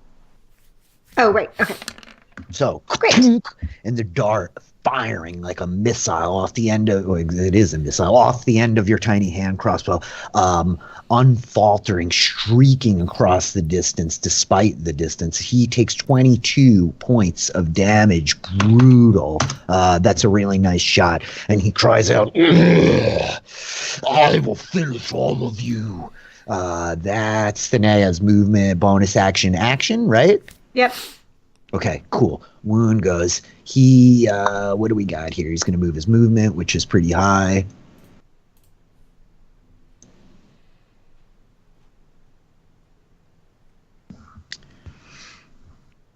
Oh, yeah, he can close on you guys. Okay. Despite the, water, he comes charging up over to the side and around. He doesn't get, too close to the tree and then rushes up to here, standing in the water with you, Shell. Clutching his friggin' giant black axe, Fellhand's axe, and he goes with a reckless attack. So he's going to take advantage on attack, but he'll have attack rolls against him at advantage for the rest of the round. So please remind me of that. Keep me in check, you guys. 15. Does that hit, Shell? Okay. The shield comes up. The black axe smashing off your shield. You feel the heat rolling off of it. And his second attack. Ooh. 25. That one hits. Brutal. For 10 plus 6 points of fire damage. I rebuttal with this way. I'm sure you do. Axe, as the second axe strike gets past your shield, chopping down low into your upper thigh, you feel the blade searing hot, burning. You hear your skin sear as the axe cuts into it, and then you show him what real fire is as you surge this heat off of you. Right? 17, he makes it. So half damage, 18, 9 points of fire damage. Got it. That's Wound's turn. Tone Goodheart, you're up on 13. Gonna take my movement to get here. I'm going to spend a key point to use my Step of Wind so I can dash to the tree. I'm just going for broke here. I'm gonna do the job that I'm supposed to, and I'm just gonna pull out the midnight Dexy's Midnight Runner's Blade and start chopping at it. Okay, as you come charging over the bridge and are closing now, focusing in on this tree, you see, Tone, that the bark is ebony black, that the leaves, the underside of them is got these almost black veins, these sick kind of cancerous black veins running through them. And you can see that there are places in the tree where it's leaking this thick red viscous sap. Okay, so you come charging in and make your first attack. Ooh, attacking a tree. It's not moving yet. It appears to just be a tree. 24. You sear your blade.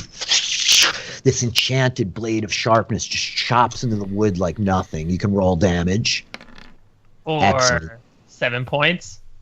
And as you do the 7 points of damage to this thing, it begins to move. You see suddenly the whole thing shivers and shudders, and you feel this rumbling in your feet, beneath your feet in the ground. The tree is now awake. That's 7 points of damage. Second attack.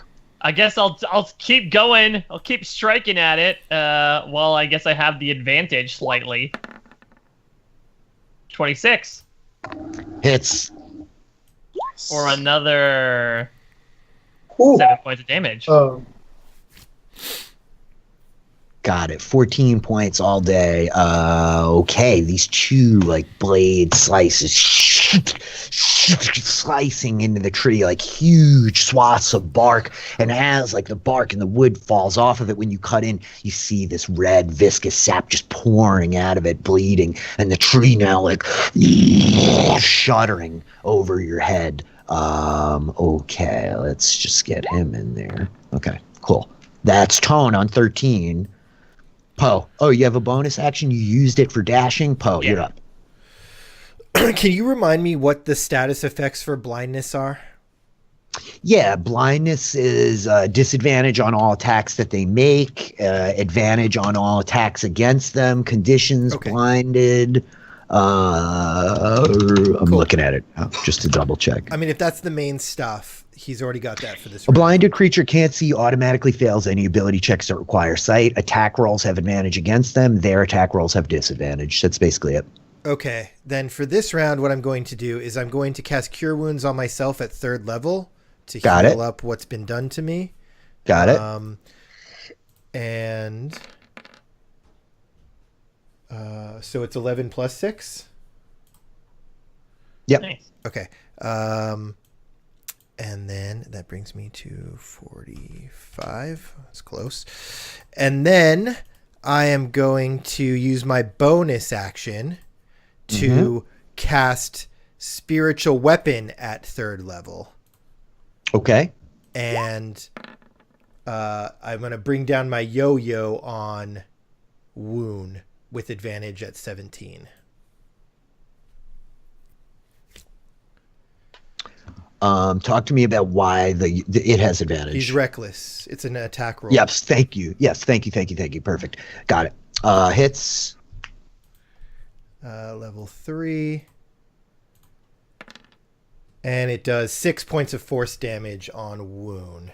Force damage, clutch, by the way, fighting the barbarian. Okay, boom, the yo-yo of Deimos and Phobos appears, glimmering, the sun on one side, the moon on the other, and it snaps out on its spectral tether, cracking into the side of the orc's head, and he turns like, oh, the two of you, I'm leaving with 2 shells from this fight. Paul, that's luck, your action, asshole. bonus action, movement? I'm going to stay here and actually move just 1 up to both kind of shield Thinnea from this guy and shield Thinnea from this guy. That's for whatever it's worth. This tree right here is granting you guys cover, like half cover. So just remind me if I make any attacks against you, that might be relevant. Ryeth Thunderbuck on 6. All right. Say, all right. Yes, sir. All right, I'm going to move to this square here. Sorry, it's kind of, I have my map zoomed hella far out, so it's hard for me to get this I know. this angle right. And then I am going to cast a lightning bolt at both Wound and the master. Nice. That is awesome. Who's the kindest? Yeah. Look at the lines. I see him too, Alex. love that I see him too. geometry. I'm so proud. Do it. That's the storm amazing. sorcerer calls the light. Nice. Now, Wound has advantage on this one next. But this SOB back here does not have no advantage. And he fails.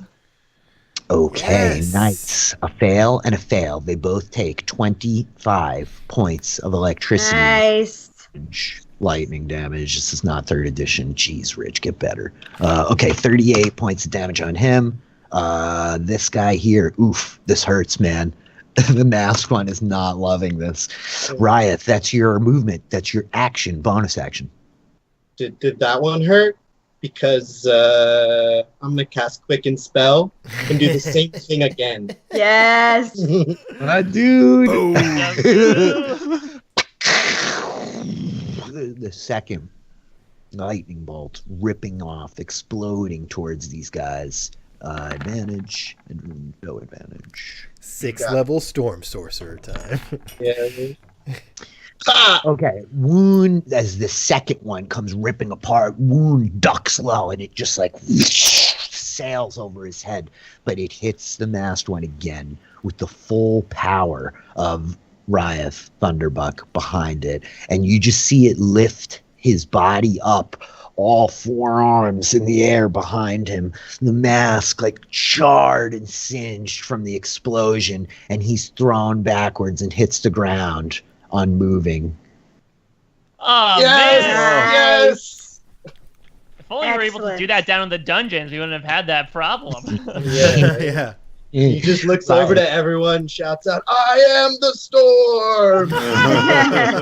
And you didn't want to come. This fucking Right. Yes, you see like Wound glaring at you out of the side of his eye, looking, and as you yell, "I am the storm," Gita comes like charging past you, like, "That you are, young blood, for Sarah, for the wind!" And so she like comes charging across the bridge towards the tree.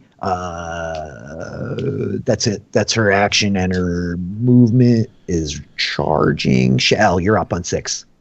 Well, I was gonna do something else, but I think it's unnecessary now, and so I'm gonna Hexblades curse this guy, Wound. Okay. And then I'm gonna hit him. And I roll what I roll, Jesus. 27, and then I'm also Most gonna righteous. hand him one of these on top of whatever I do with that, you know. So you're just like woof, woof, the gleaming head of the flail, this like liquid kind of like water as it crashes down on Wound, and again you guys see the surge of like divine radiance summoned. So what do we got here? 7 and 7 is 14 and 12 radiant. Wait, the bludgeoning. Okay. 3, 19, 22 points of damage that he takes. Okay. Yeah. Got it. Yeah. He looks a little battered after that hit. That's your action. That's your bonus action. You put the Hexblade's curse on him. You gonna move? No. I mean, I'm good. Okay, you are good. Ugat goes. Ugat is gonna make some moves. That's Okay, what we brought him Ugat- along for. Ugat moseys on up over here, just like this real crazy. Don't believe Ugat doing this. And so yeah, he fires off. What's he gonna go for? He shoots an acid arrow at the orc. It's too close to his mom. He does not like this business. 16 misses. Wound ducks out of the way. The Is it acid arrow flying Still the past. same round? Is he still reckless? Yes, it is. Thank you. Thank you. Thank you. That's why I tell you these things, because I Yeah. have too much shit to remember. Thank you for that. Excellent. 7 points of acid damage. The Suck it, 5 Wound. coming later. Excellent. You see the dart like drill into him, just melting into like the side of his shoulder blade, his back behind him, and you got laughing like maniacally, like more goblin than you've ever seen him before. Like he like loves that he just hurt this guy. With that, Vicar the champion goes on 22, like, "Not today, you bastard!" And he like steps in next to Michelle with the axe of mystery. Woof, woof, and the dagger. Ooh. Oh man, Vicar letting us all down. It's all down. He MVP does. to LVP instantly. Does like get like one dagger blow like to glance off the orc's hip for only 3 points of damage. Resisted. That's Vicar on 22. 21, that's a fucking dead man. 18, Thinnea Hallowwhisper, you're up. Okay. Is it an action for me to light a torch? Yeah. Okay, so what am I gonna do?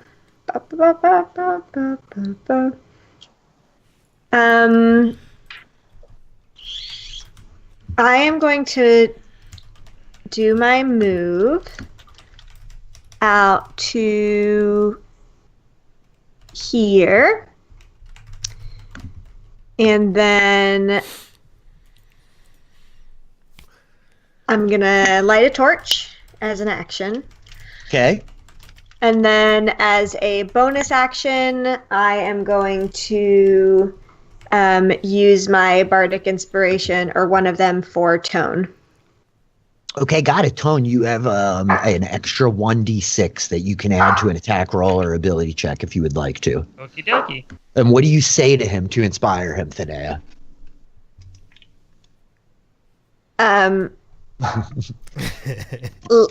Let's burn this bitch down. Thinnea is shouting from the back. Okay, that's 18. And then I turn to Gita. I'm like, okay, No, oh, the tree. Okay, all right, fine. Yeah, I'll do that. Next time, next one. Oh, Gita, poor Gita. Okay, Tone. The tree now surging up above you. Now, like, you see it, like, and the branches begin to start, like, just swinging in this flailing motion, and suddenly you see next to you along the ground just this row of earth and soil, grass being, like, kicked up as this fucking root snaps up out of the ground, whipping around next to you. Now, first of all, it activates its fear aura. Fear aura? Indeed. All creatures within 60 feet must succeed on a DC 16 wisdom saving throw or be frightened for 1 minute. Oh, Close. I think that's all Wait, of us. Wait, Is it because you are, yes, it is all of you. Because you are so close to Gita Tone, you have +3 on that roll. Woohoo! Never Never mind, Gita. I'm not going to burn you down. I need to buff this somehow. Oh, fuck yeah. God, I was scared. Shit, I don't think I have anything. You to were buff scared of this. being scared. Yeah, I was scared of being Okay, scared. a frightened creature has disadvantage on ability checks and attack rolls while the source of its fear is within line of sight.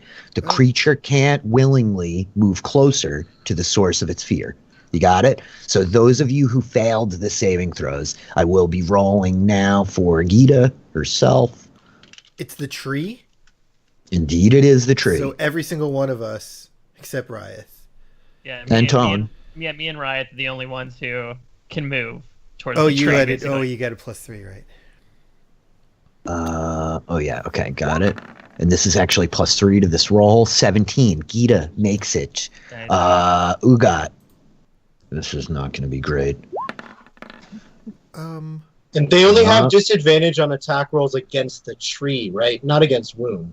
No, against everything while the tree is within line of sight. It's a bitch. Do you roll for wound then too? yeah. Where's wounds? Yeah, I'm gonna. Yes, I'm just getting there. I'm sorry. I'm slow, you guys. But yes, good call. Please, please give me that shit. Okay, Vicar scared shitless and Wound himself is wait a minute. He's raging. Isn't he immune to fear? God. Uh-oh.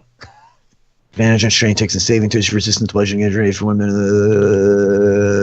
No. Okay. I'm gonna roll it. Wound. Scared shitless. Okay, so that was the tree enacting fear, which sucks, and then it will take one smash at you with one of the branches, Tone. 10 misses. That's its turn. Wound goes. Wound will make a reckless attack again, so that he's just attacking at standard without the disadvantage. He tries to cleave you down. Goddamn turtle. He hates you. He really hates you. I One. hate him too. It's okay. And 2. Ooh. 25, 23. Good God, man. He's too brutal, this guy. So first attack is 11 plus 3 is 14. This poor man. I'm sorry. Second attack is, holy shit, 21 points of damage. Whoo! I am hanging on by a thread, but I'm so doing he's this. no longer reckless anymore, right?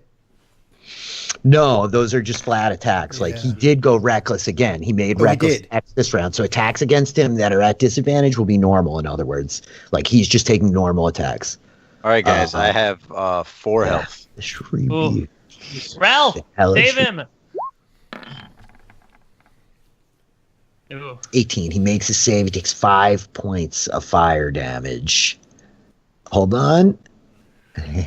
And with that, Shell, as the flames leap off your body and surge around him, he screams. and the axe drops from his hand, splashing into the water next to you, and you hear the water boil and steam roll up from the top of it as the enchanted heat of this axe surges and it sinks down along Orc with skin boots, his let's go. body while he tumbles backwards and the current begins drawing him away, wound down. Tone Goodheart, you're up on 13. I'm gonna strike at it again, but as I do, I'm gonna sort of yell in there like, Tusker, if you can hear me in there, dig deep within yourself and try to pull yourself out of there. He can hear you, Tone Probst. He can hear you. Dig deep. 11. You go to you're bringing the sword down and about to connect solidly, and one of the branches and just knocks the sword aside. You're not able to connect with the actual trunk. Second What attack. about this time? Nope. Ooh. Oh, did you, Tone? Did Yeah. you want to add the d6 to that? Yep, I'm gonna do that for this one because I don't want to. Is it okay if I use it on a crit fail?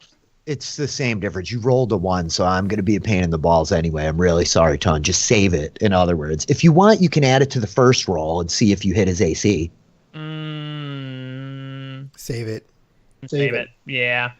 Okay. It knocks the sword out of your hand as the branch slaps down and cracks against your knuckles, and you're like, son of a ah! And the sword tumbles to the ground and is essentially, I'm just going to make a little mark right here, 10 feet away from you, or 5 feet away from you to your right.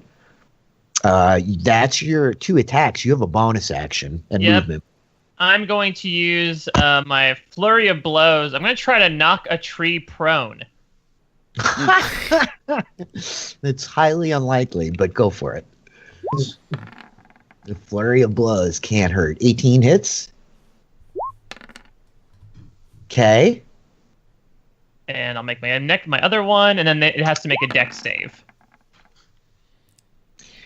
24 hits. Of course, this is the time I roll well. Yeah. For 20 points of damage. Okay, so here's the thing. It's immune to the prone condition. Oh, come on. It's a tree. It is a tree. It's rooted. It's literally rooted into the ground. You do still have your movement if you want to reposition or anything like that. Well, I'm going to go try to grab the sword back. Okay, you'll have to grab it next round using your bonus action to pick it up off the ground because I'm a ball buster when it comes down to it. But you can you can step over to it, right? And even just taking a 5-foot step, it doesn't get an attack of opportunity because you have not left its reach yet. Poe, You're up on 11. Okay. I am going to cast Dispel Magic. I'm going to peek out from under my little trunk and cast Dispel Magic on the tree for the fear effect.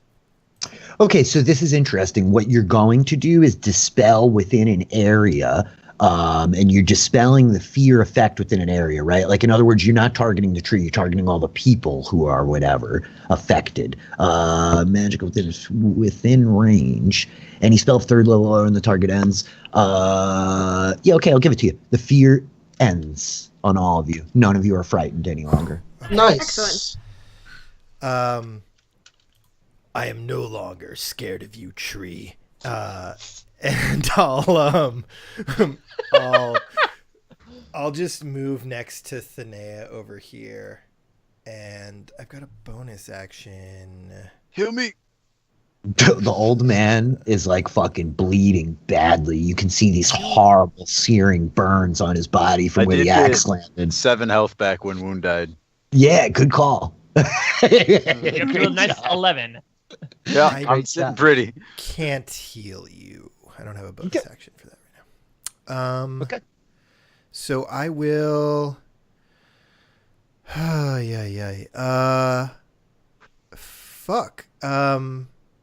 Oh, you know what I can do? Oh no, because the reaction will still. If I compel duel on the tree, Tone would be able to move out without taking a attack of opportunity, or He's already grabbing the sword. Yeah, I'm within already. range? I'm in within range. I'll use my bonus action next time to just grab it. okay? Then I'll Compelled just duel. use my bonus action to move the yo-yo. I can't move it, but I want to move the yo-yo just towards the tree, I guess. What do you mean you can't move it? Can you move it? You should Yeah. have access, right? Really? God, this is so weird. It's okay. Okay. It's fine. So yeah, that's the end of my turn. And I'll say to Thinnea, like, stay close, Thinnea. You ran away. Now you can move it, John. I'm Go trying to for light it. the tree on fire. Oh, we want to do that? There's someone in there. Poe, that was you on 11. Ryeth, you're up on 6. I just want to pause for a moment. As we come to 6, all of a sudden you guys are hearing in the sky much louder. And as you look up, you see like a pair of wyverns circling, and then there's like a ripping explosion as this ball of fire erupts, and you cast your eyes like off to the side, and you see these two figures fluttering, the robes, the brown robes, and you could just make out like the touch of green on the turban of Ravi Notch as he flies in the air, and next to him the much paler form cloaked in like the tattered black robes of Chiron Thesk, the pair of them flying in the air, hurling magic at these wyverns that fight overhead. And around you, you realize the fluttering sounds that are coming in over the din of battle as crows are swarming above you guys, almost like clouds, like landing upon all the trees, coming down and landing on the walls of the ruins and the stumps behind, as you guys all realize the many witnesses of Chimerian's terrible gambit watching all of this play out before them through the eyes of the crows, and perhaps your very own eyes seeing exactly what you see in this moment. And so, Ryeth Thunderbuck, what would you like to do? All right. How tall is this tree? It's fucking huge. I mean, it's a solid, like, it's well over 80 feet tall. I think Okay. it's really big. Perfect. So, like, if I wanted to throw something that exploded into 5 feet, I could do that without hurting Tone. Absolutely, you could. Yeah. Cool. So I'm gonna whip out, look around. I guess no one's really around me, but be like, "Oh, I got this new thing I want to try out. Check this out!" And I'm gonna cast that. Or well, sorry, I'm gonna cast it, and that activates it. I don't know why that did that. You cast Melf's minute meteors, and 6 tiny meteors begin circling around you. Cool. And then I am going to use my bonus action, use 2 sorcery points again, and cast Quicken Spell. And then I am going to shoot it with a chromatic orb made of fire. Fire.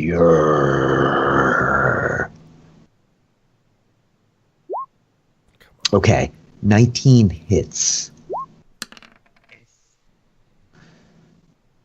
You may go ahead and roll the damage. Ooh. Excellent. That's not bad. The 1 sucks, but the 15 is pretty good. So, this gleaming red orb shrieks off the young sorcerer's hand, arcing right between the two of you, Thinnea and Shael, screaming over the river and smashing into the side of the tree. Ryeth, you see a very interesting phenomenon. As the orb hits the tree, there's this almost like pulse. This purplish glimmering kind of field pulses while the orb connects, and then you see it kind of like wither as the orb like and surges fire against the tree. Excellent. So that's 1624. Got it. That's your action, your bonus action. Do you have more movement? Quicken Spell was my bonus action. Oh yeah, sorry. I know. Yeah. No, I'm totally good here. Okay, cool. With that, Gita goes, and she will step in here next to the spiritual weapon and unload. Longsword. Oof. Well, she is flanking with Tone, which is specifically why she went to that position. So 19 and 18 actually both hit. Nice. Hit. And on the second one, she screams out a name in like a language that you guys don't entirely understand, though it sounds perhaps like something vaguely familiar. It's an odd language, but she will unleash her divine smite. Okay, cool. 25, and that's going to be 12, that's 38, 11 points of radiant damage. Okay, so the hits you see, Tone, as she's like chopping at it with her sword, they are not doing nearly as much damage as your sword does when it hits this thing. But the radiant energy that streaks down her blade, like surging into it, does seem to like burn the tree pretty badly. Okay. It's Gita's turn. Shell, you're up. I'm gonna yell to Shell, pick up the axe. Oh, yeah, I'm gonna do that, but I'm also gonna cast Bane on the tree. Oh, fascinating. Accidentally skip past your turn. Okay, Bane. 3 creatures of your choice must make a charisma saving throw. What kind of charisma does a cursed tree have, you guys? That's what I'm interested to find out. Charismatic. It's not really a particularly charming tree. The tree fails its charisma saving throw. Okay. So now it has to roll a d4 anytime there's a saving throw or it makes an attack, and you subtract the d4 from that number. Excellent. Concentration spell up to 1 minute. Got it. Perfect. I'm gonna pick up Wound's axe. Okay, dude. You reach down into the water. You see it. Wound's body is like being carried away by the current at this point a little bit, kind of like bumping up. It gets hung up on this stump down here. But you reach down through the water, like grabbing the axe. You feel your hand close around it, and there's this heat. The water is icy, frigid cold on your hand, but this heat flows into the palm of your hand. Your fingers almost burn as you lift the axe up out of the water. Okay, you have Wound's axe in your hand. We'll take it from there. That was your action, your bonus action to pick up the axe. And I'll step over here, I guess. I'm going to die, but, you know. You're fucking ballsy, dude. For the guy that gets knocked to 0 every session, you're a ballsy guy. Okay, who runs up next to you, Ryeth? Like, we kill this tree real good, smart guy. I knew I pick good when I find you day one. So yeah. I didn't.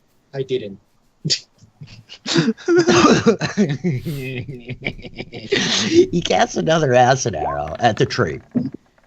21 hits.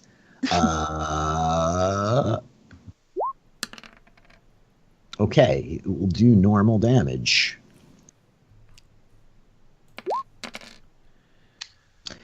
Okay, cool. You see this dart surge past Vicar, and it like hits in high just above you, Shael. You see this dart gleaming green sink into the bark of the tree, and you can see it like burning and bubbling. And the same kind of thing, Ryeth, you catch it especially from your vantage point. When the dart hits, there's like this shimmering kind of purple almost sheath around the tree that sort of then like dissipates as the dart sinks into it. That's you guys' turn. Vicar the champion goes on 22.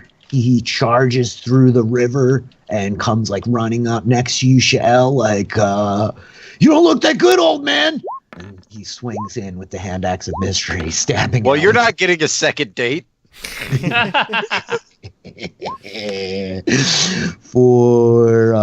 Okay, got it. The axe hits and does like a little chip. You see like a piece of bark kind of flake off, and the dagger even like less significant. But hey man, Vicar's committed. He is working it. Okay, you guys. At this point, a problem is happening. From behind you, you hear like a shriek. And a terrible thing is coming from the sky. One of the fen ravens descending seems to have broken out of the battle, the flock that you see occurring up there. And even deeper concern is the rider that you see astride this terrible beast as it's descending. One, Alton Ducat, fallen on the first day. Way. I was waiting. Nose. Was waiting for it. Okay. So he's mounted astride this fen raven up in the air. They are still solidly like 60 feet up, right? So you guys can see them. You hear the raven like, and Duke gets silent as he descends, sword in hand, kind of one arm clutching the dead flesh and fur of this like fen raven underneath him, right? I'm just giving you guys the heads up. He has entered the arena. With that, Vicar is over. Thinnea, you're up. How far did you say they were up in the air? About 60 feet. Okay. Bop, bop, bop, bop. Always right before my turn.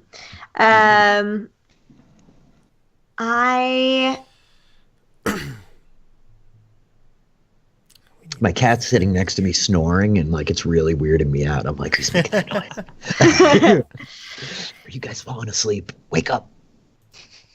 So I am going to, and he's writing. All right, I'm going to move back over to this little stump over here and try to hide behind it again. Gotcha. And then I will try to attack him. Do you want me to roll the stealth first? Yeah, might as well. You're attacking which one, the tree, or you're attacking Duke it? Duke it. Got it. You are hidden. Okay. As you like tumble away from Edgar again, rolling into the ground, like ducking up behind the tree, like and you fire the hand crossbow to no avail. Death Knight Duke it, wearing his plate mail, you see the darts sail into the air and just like deflect off of his armor. Okay. Sadly. That's your action, your bonus action. You have more movement if you want to move or reposition anywhere else. I am going to stay where I am. Okay, you got it. With that, the tree goes. Root attack for Tone. One of the root. Oh 20. no! This is the time of the night where I yell 20, and so a root wails up out of the ground, grabbing you, Tone, and pulling you back away from the sword, which you so desperately need. You take 18 points of bludgeoning damage. Now, I know that you said, 20 is a 20. With the subtracting, does that have to do anything with him rolling a natural 20? It doesn't, because he still would hit. Thank you for reminding me about the subtraction, but it's still a natural 20. A natural 20 is a natural 20. A natural 1's a natural 1. That's just a thing that I roll by. So that's the first attack on you. Second attack, who else is standing here? It proceeds to, smash Gita with a branch. Holy fuck, with all these dice. She only takes 7 points of damage. And it pulls her in tighter, and then it proceeds to go to bite you, Tone. As you're on the ground in front of the trunk of this tree, suddenly you hear as this the bark just opens at ground level, and the tree seems to surge towards you as it tries to chomp down on you, biting you. Make sure to subtract the D4. 1d4, yep. Oh, doesn't matter. So when it goes to bite, I use Sentinel to swing Wounds Axe at it as a use my reaction. Okay, you can use any of your standard weapons, Alan, and just add +1 to the whatever. Oh, okay. Well then, here comes. 21 because I'm flanking, but. Oh, it is actually. Yes. Oh, you hit. You hit. Oh my god! Thank God. The damage is going to be, gosh, bear with me 1 second. I wasn't expecting you to pick this thing up. Okay, 1d12. Okay. Plus 3d4 fire damage. Nice. Okay, well, here's 1d12 plus 8 for my... Oh, wait. I don't know why I did plus 8. I'm sorry. That's okay. So you rolled 2 plus, what's your strength modifier? 3. Okay, so that's 6 points of damage plus whatever I said for the fire damage. What did I say? 3d4. 3d4. Right, 2, 3, 6. Yep. Blank. And as the black axe of Kurg Fellhand connects with the tree, you guys hear the resounding like thunk, that like sweet sound of an axe hitting true against wood. And so the 7 points of fire, like the flame, you see it like scorch and burn. This red viscous sap pouring out of the tree burns away, and this like kind of thick cankerous steam off of the blade of the axe. Got it. Excellent. Okay. Someone, I forget who, but someone told us that if that axe were the one that killed the tree, that he would have his head chopped off or something. Am I crazy? Ravi was saying, like, if Woon cut the tree open, that he was going to try to kill Tusker with the axe, right? That Yeah, he was going to kill. So that axe specifically was not. No, Wasn't it's that more about No. wound than the axe itself. Okay. Yep. Cool. Yep. That said, all of this shit just went down, but it did manage to bite you, Tone Goodheart. It rolled a 23. That hits you, right? Oh yeah. Okay. Bear with me. My roll 20's lagging out. I can feel it. There it is. Ooh. 20 Holy shite. points. That was a ridiculously good roll, by the way. I just want to make clear that was like 2 points off of a max damage roll on that bite. So 27 points. Tone, the trunk of this tree closes on you, and you feel fucking ribs shatter underneath your robes. You're pretty sure your tibia and your fibia are broken on your left arm. This thing really just hurt you badly. That's the tree's turn. This man here is dead. Duke it goes, but he is still descending from the sky. That was this round. Tone Goodheart, it's 13. You are up. Okay. Can I use? It's time to put on your lumberjack hat, Tone. Let's go. I know. I'm ready to do it. So I'm gonna use a step of wind again to disengage. Got it. So you like roll, you step of wind, and you just roll away from the tree. You can reposition yourself. Yeah, It takes half your movement to like stand back up. Is the That's problem. okay, because I'm getting over to the sword. Got it. No damn tree can stop me. And I'll pick up the sword. Mm-hmm. And I'll go for it. I will stab at thee.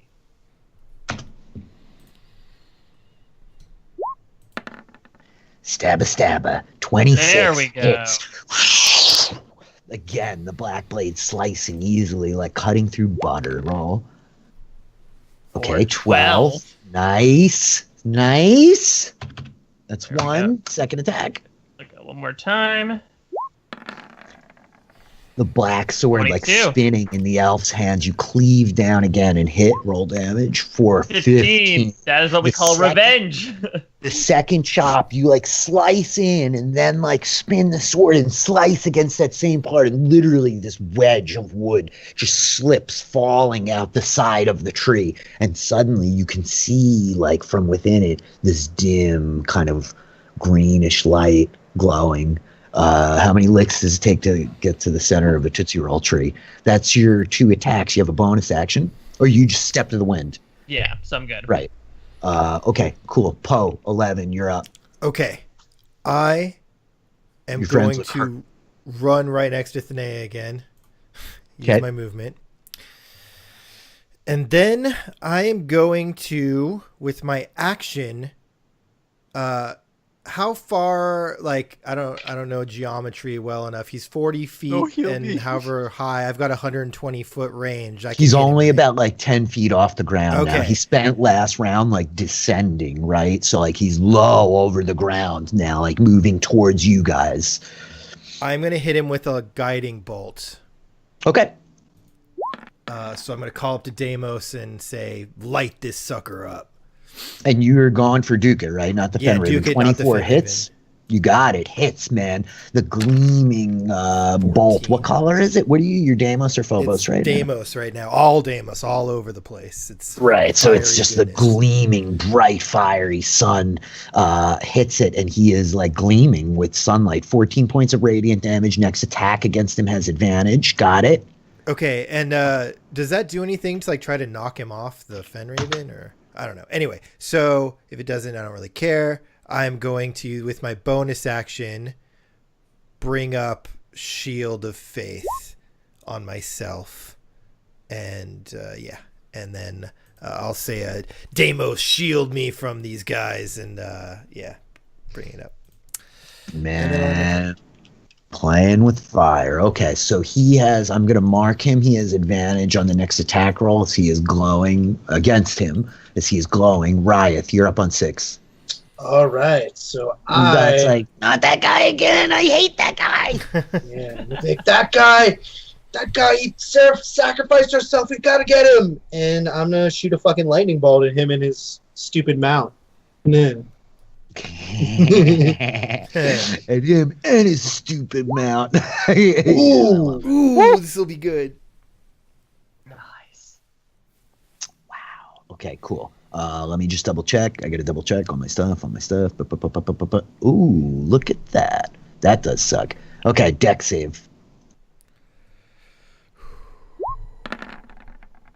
Which he fails, but you see, Ryeth, as the bolt like smashes into him, surging over him, that he apparently has resistance to lightning damage, as he takes not as much as you think he should have from that monster bolt that you just sent at him, but he does take the hit pretty well. So that's your action. It hits the Fenraven too, right? Yes, it surely does. Thank you. Thank you. Thank you.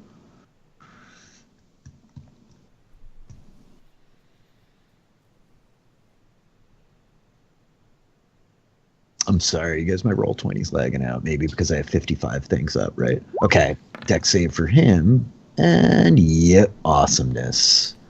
Okay. Got it. All right. The lightning surges into that thing as well. So now I'm going to try out my fun new spell, and I'm going to send 2 meteors as my bonus action at the 2 of them again.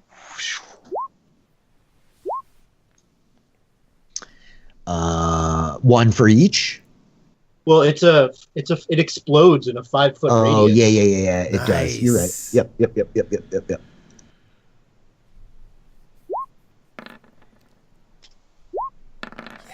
Yes. Nice. None. Yep. None. Failing. So they each take 8 points. That's fire damage, right? Yeah.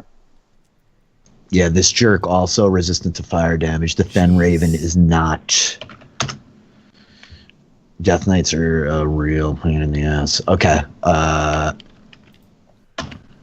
Okay, got it. You send the lightning bolt ripping out over Ugot's head, and he's like, yeah, more of that, smart guy, more of that. And then the like 2 streaking meteors fire like off your shoulders, exploding.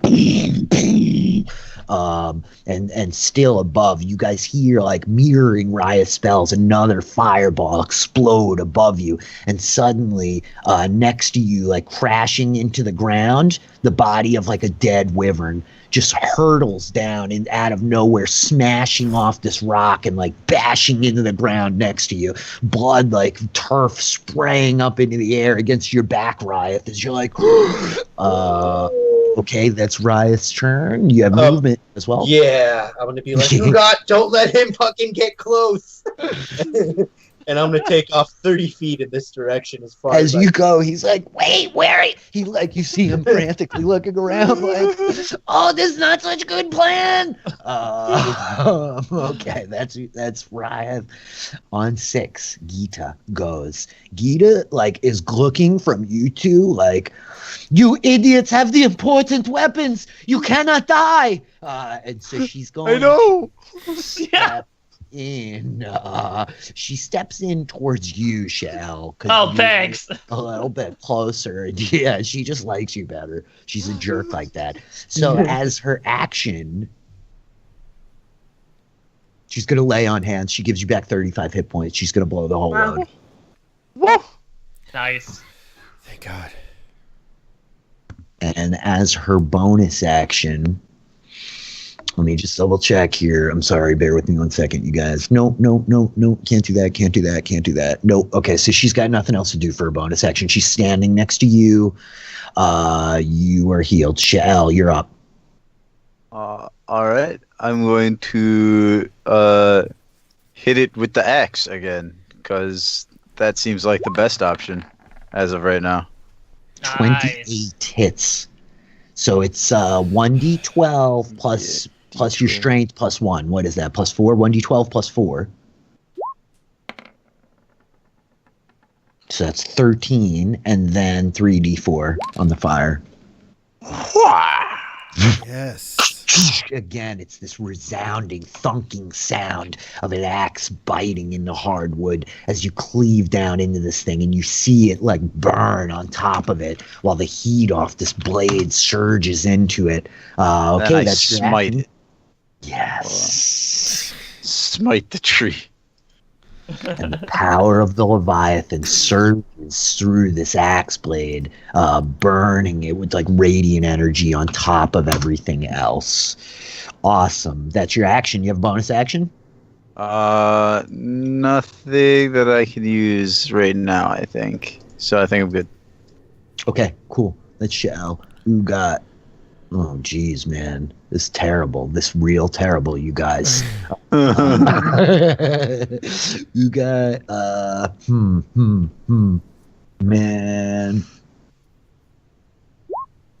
You got Kess Webb on the Fen Raven. And on man. Ugot's like, no one be here.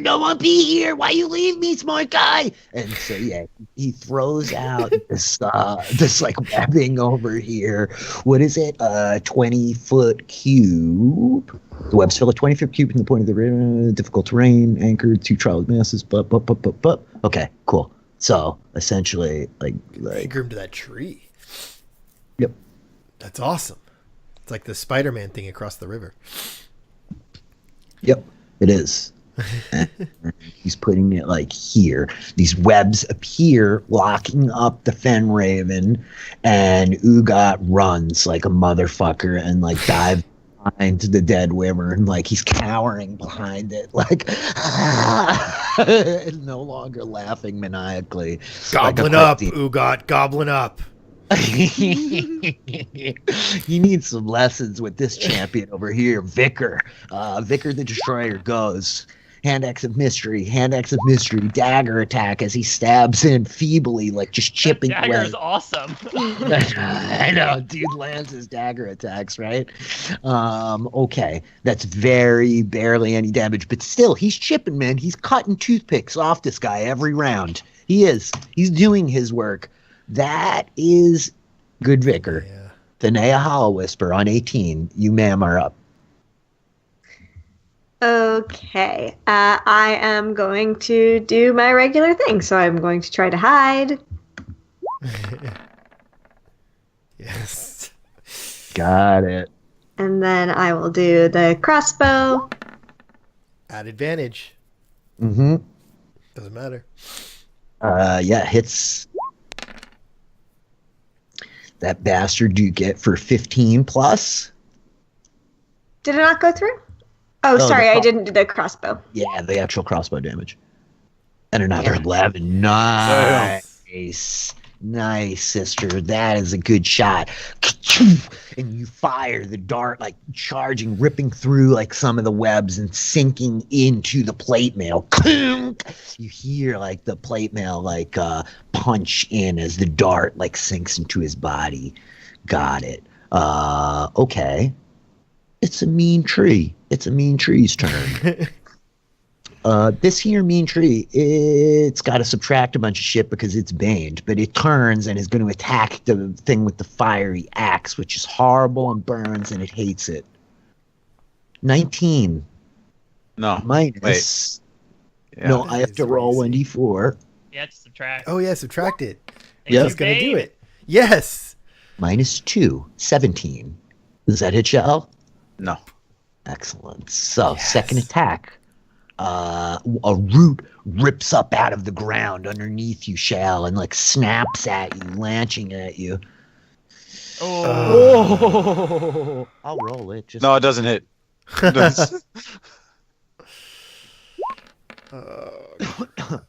13 points of bludgeoning damage, Shell. Ugh. Oop, no, not 99. And it's able to like pull you right up to it, where once again it proceeds to try to bite. I don't appreciate any of this. 18. Nope. No. Yes. How fortunate is that? Oh, you know what though? I'm gonna be a real dick. Roll a concentration check when that first one hits you. So 13 points of damage, half of that is 6. So you're looking for a con save that beats 10. A constitution. Okay. Yeah, concentration beats checks 10. are either half the So damage gonna fuck this up. or 10. Oh, Yes. Nice. Yeah. Nice. So the second attack does in fact miss as the root like yanks you and you like stagger forward towards the tree and the mouth like opens out of nowhere, slapping shut and missing you due to the bane you have placed upon it, the power of the Leviathan. And you think for a moment, Sha'el GreyThorne, you hear its deep rumbling voice in your mind, like, you serve me well. That's the tree's turn. Awesome. Alton Ducat goes. Okay, Alton Ducat starting his turn within the webs, as is the Fen Raven. They both need to make saving throws or be restrained, correct? Each creature that starts its turns in the webs or enters during seems like a dexterity saving throw. Yep. Dex for him. Come on, webs work. That's Yes. this filthy monster. Yes. They are webbed. Oh god. At that. These bastards are restrained and held in the webs as Ugat's magic works. And he like turns like, who's smart guy now? He's like laughing at you, Ryeth. Okay, as he is held. I'm just looking for a second at what he's going to do here. 0 attack rolls against the creature have advantage, and the creature's attack rolls have disadvantage. Creature's It's disadvantage on pissed. dex. Okay. And so Ducat turns, let's see here. Looking at you guys behind. Oh, wow. That's fucking really fascinating. Exactly 60 feet. This is really unfortunate. He turns and sees Ugat like peeking up from behind the wyvern. And Death Knight Ducat proceeds to cast Banishment on the poor goblin. No. And, Oh god. different save. What's the save? Charisma save. Ugat, Godspeed. I told you guys. This might actually save his life. Hey, what a fucking hero! Ugat makes his saving throw and he's not to another plane of existence. Tone Goodheart, you are up. Oh my god. I'm reeling from Ugat being able to, though maybe he wanted to go to another plane of existence. Probably did. So I'm going to start. I'm going to use a key point to cast Wholeness of Body so I can heal myself. Because Okay. I was bad. So 3 times your monk level. So you take 18 health Yep. back. I'm back up to 27, which is okay. And I'm gonna carve out the tree. I'm gonna see if I can aim for that little section that I just carved out. Here's the catch, Mike, is that as an action you heal yourself. Like Wholeness of Body Okay. takes your action for you to heal. So you don't have an attack, right? Like you have movement and a bonus action. And you don't get your unarmed attack because you didn't make an attack. In other words, you healed yourself. So it's like a tough call if you want to move or reposition. Otherwise, you're kind of, unless you have a bonus action thing. Am I still flanking if I stay here? Yeah, absolutely. Okay. Then I'm gonna stay here. Okay, cool. So unfortunately, that's all Tone can do. Tone focuses That's okay. his sheet, is able to heal himself. Poe, you're up on 11. Oh, Interesting. I will present my shield to the heavens and call up to Deimos to light this sucker up again. And I will channel divinity Deimos style and radiant blast Duke it. Oh, it's not gonna Okay, roll for it's me. an AoE, John. Okay. Each hostile creature within 30 feet of you must make a con save. So within 30 feet you're- of me. Yeah. Yep, it's like an AoE around you, right? Can I get over So that said, Yeah, I can get over he's 35 feet away. Like, you can Can take I- a stab. Here's my question. And it'll hit Can the I tree as go well. 10 feet, and then is it 30? Yeah, it's within 30 feet if I go 10 feet, right?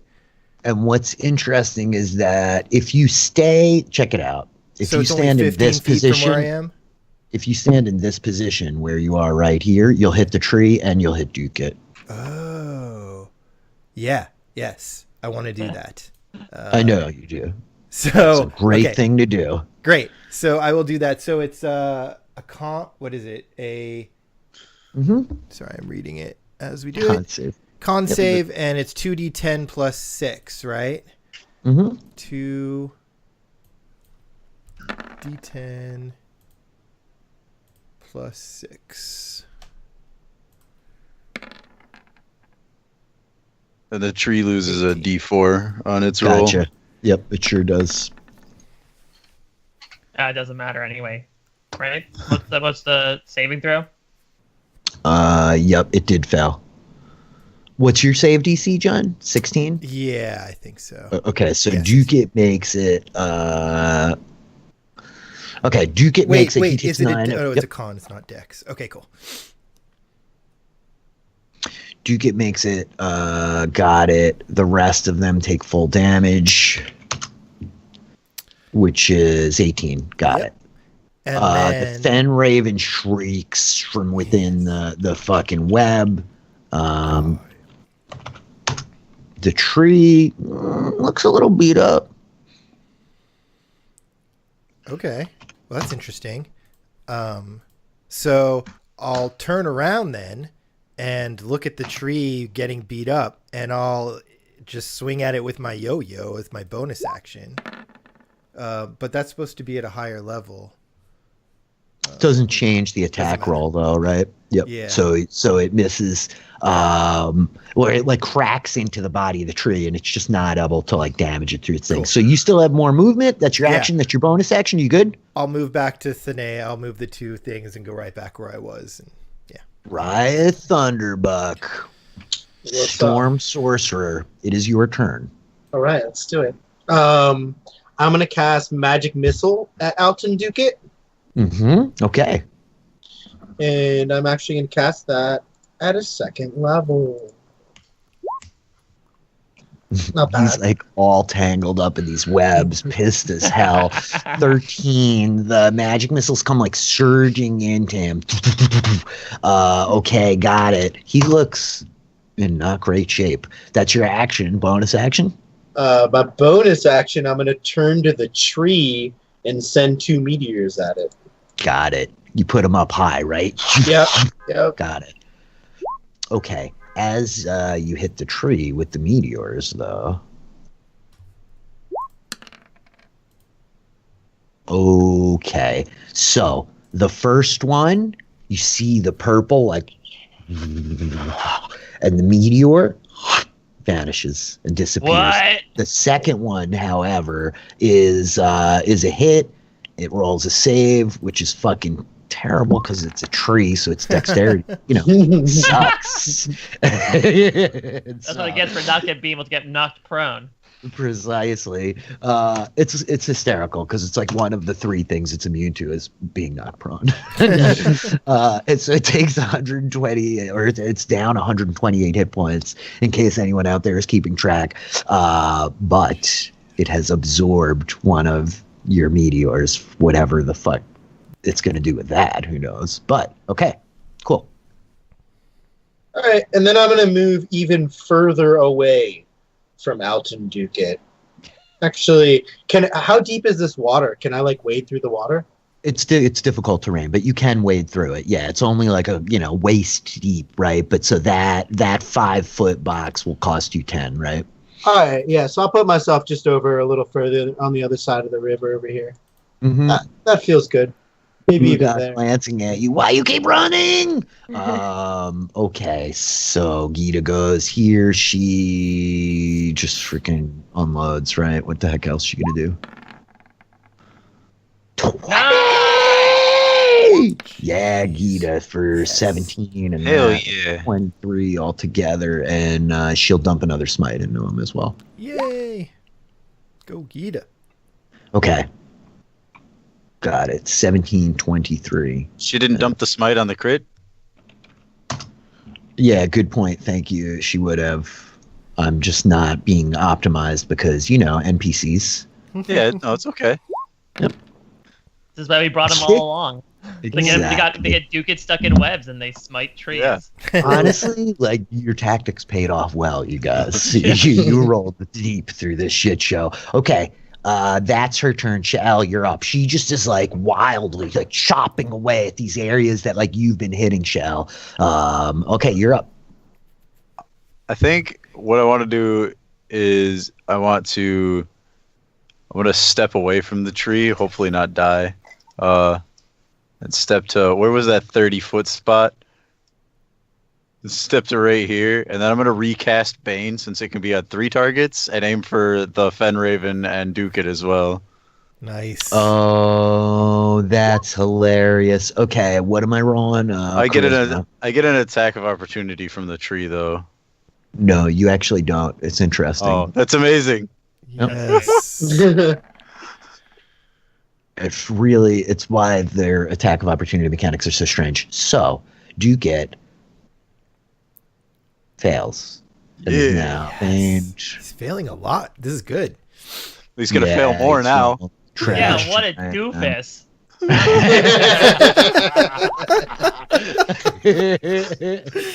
That's great. The Fenraven also fails. What's your save DC, Alex? No, it's 15 though, so actually the Fenraven makes it. Fenraven does make it. Okay, the Fenraven's not Bane, but the important guys are. Okay. As Shell steps away, he's cast Bane. He did not take an attack of opportunity. That's your turn. Yep. Movement action. You don't have a bonus action or anything like that, right? No bonus action for it. Okay, so on 4, the man himself goes. He's like, which one I hit, smart guy? Too confused. There's too many things. And he 3. Magic He missiles. rips off a magic missile at himself for 7 points of damage. The Death Knight being pommeled by the arcane bolts, and he's like, "I follow you. You do not get out of here without me, buddy." He's like running after you across the river. Daddy. Vic goes on 22. Poor Vicar's like, "Wait a minute, I'm feeling really alone over here, old man." And so yeah, he's unloads. Oh, Vicar with the 20. 20. Champion! 9 points of damage, which turns into, not much. 4. Great. Ka-dink. He's like chopping off his little toothpicks. That's Vicar's turn. Thinnea, you're up on 18. Guess what I'm gonna do? I'm gonna hide first, or try to. Oh, you are. Like we give her all these Oh my god, spells. you critted. Oh no, wait, that's not with advantage. And then I'm gonna try to crossbow. This is with advantage. Hits. Oh man. And the Queen. crossbow damage. Nice. Identical to last time. Yeah. Okay. You guys know what happens now, right? This is the time of the night where Thinnea Hallowwhisper stands. Finally. This thing, like, man, I feel like I haven't done enough tonight. New enchanted crossbow. Just as Duke turns, and Duke's got like this helmet that covers most of his face. There's just this darkness within the gap, and you just see the bolt spinning vanish into that empty spot, and suddenly he just like like he's trapped in the webs, and the fen raven's like thrashing around underneath him. But the only real indication you have of like this man's change in status is that the sword falls limply from his hand, clang, clattering onto the ground beneath the fen raven as he sits still remaining on the fen raven's back, suspended like some fucked up marionette who's like moving from underneath while the fen raven thrashes around. General Duquette is dead for a second time. Thinnea, Hallowwhisper, you want to move? Yes, please. No, I'm good. What do you need? Totally good. Okay, cool. Maybe help. Help Vickers me. helping you. What else do you need? I really don't have like anything that's gonna do anything to this tree, which is why I've been killing everybody else. Okay, the tree swings a branch at you, Tone. 12 misses. It like swings down and you like bend like limbo style backwards with the sword as it like swings just over the tip of your nose. You can run, Tortle, but you can't hide. Out of the ground right here next to you, Edgar, the earth just like rips up and one of the roots swings up out of the ground trying to attack Shael. Oh my God. Dude, it's like a fucking What magnet. is this Alex. tree? I don't understand. 20! So 11 points of damage, Shael, bludgeoning damage, and you are dragged back here into the river towards the tree. Tree's an asshole. And the final attack of the tree, it's going to try to grab you with like another branch. Tone. 16. This one like swinging to the side and you literally just like jump over it as it comes down low, trying to like outthink you. General Duquette is dead again, but the fen raven's not. So the fen raven, hold on a second, let me actually go back up here to Webb for double check. Does he need to like roll again? Mm-hmm. Yeah. Yeah, he does. I'm just trying to figure out if he's restrained every turn. He is. Yeah, look at that shit, because Ugat is maintaining concentration. What a fucking hero. Wait, a creature restrained by the webs can use this action to make a strength check against your spell to see if it succeeds no longer restrained. It would have done that. That's my bad. Dex. It's held, makes a strength check to rip out of the webs, and it fails. Totally immobilized by Ugat's webbing. Tone, Goodheart, you're up. All right, now I will take the katana and I will try to cut more of a swath into that section that I opened up. Do it. Finally deciding to put the lumberjack hat on. Finally. Took long enough. I had to grab the sword. That's 3 hits as Vickers stands on the other side. I love that Vicar. 13. That's attack number 1. It's 176 hit points. Okay, second attack. Attack number 2. It has 1,000 hit points. And Alton Duquette has 15 brothers. Yeah, this is the time you hear a scream from the air. That hits. 18 hits, Todd. You can roll damage. That is 11. 11. It is at 187 hit points. Bonus action, Tone. I'm gonna hit the tree. I'm gonna try to punch the tree. What is this? Day 1 Minecraft? Crack your knuckles smacking against the bark to no effect. I will use the D6 that I was given. Yeah! Inspiration! Moves me brightly. That No, didn't help. it was close, but it didn't quite do it. Ton, you're standing here like this tree like is just indomitable. Poe, you're up on 11. Oh, interesting. I can't do much to help this situation. I'll do the same thing. I'll present my holy item to my shield to the sky and say, okay, now light the tree up. And cast Channel Divinity again. So it's 2D. Oh, well, I'll just do it on the tree. 2d10 plus 6. Okay. 5. As the like column of fire, or as the heat, like this gleaming, like fiery, like white hot light heat rolls off you and just washes over the tree, you see the whole tree like shimmer in that purple light again, and it proceeds to just like ignore the heat that you unleashed towards it. I'm sorry, my friend. You have no effect on the tree. It seems to have been able to shake off the damage. That's your action. You have movement and a bonus action. I'll just take a swing with the Shield of Faith again. I mean, sorry, with the Jesus Christ, the spiritual weapon again. It's at a high level, so I don't know. Maybe it asked me when I 16 hits. Oh yeah, this is where it does it. Okay. It asks on the on the damage roll. 9 points of force damage. Boom. The yo-yo fires out on its spectral tether. It's gleaming this yellowy white light, like the sun itself in the aspect of Deimos, and it cracks into one of the blows that was left on this backside by the axe of Kurg Fellhand, swung by Shael GreyThorne. And as it does so, you hear like this horrible kind of like in tone. You see like these spider web cracks begin to run across it, and all of a sudden the whole tree is glimmering as this purple like shielded light begins to pulse and roll off of it. And that cut that you made in the front, that deep cut where you could see that glimmer of green, the green begins to grow brighter, and the spider web cracks run up the length of the trunk of this tree, and it begins like shaking, and suddenly like leaves just start like falling like snow around you,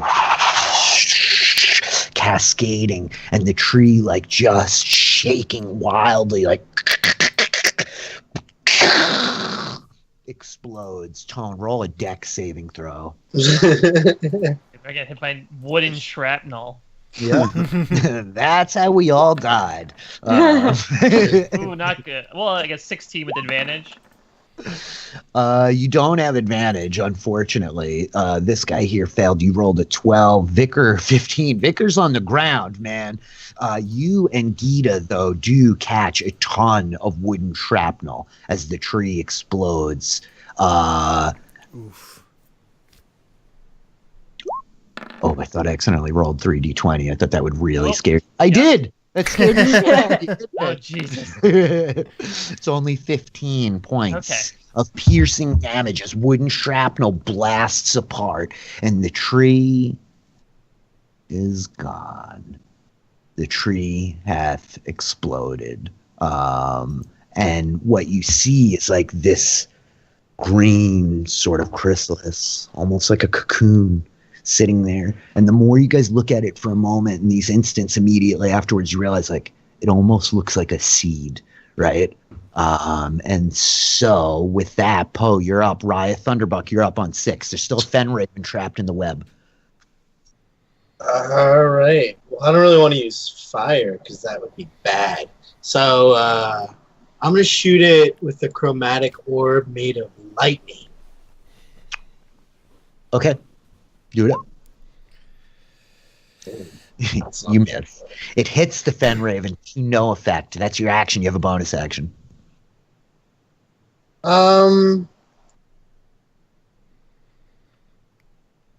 Yeah, what the fuck? I feel like this is coming to a close. I'm going to use Quicken Spell, and I'm going to cast a magic missile at it. At a second. Nice. Nice. For 20 points of damage, these 5 bolts of arcane energy streak off your fingers, pummeling into the Fenraven, and you see it just sink down low and stop its thrashing. It ceases, puppeting dead Ducat on its back, still hung suspended in Ugat's webbing over the stream. And with that, my friends, the field is cleared. Standing before Tone Goodheart is this strange, glimmering green chrysalis, this sort of seed-like cocoon, perhaps. And Gita, like, looks across to you, Tone, and just, like, open it. He's inside. I'll do just that. I'll be careful, so I don't want to stab anything, but I will score along the cocoon with the sword and see if I can, like, poke into it. I don't want to damage anything inside.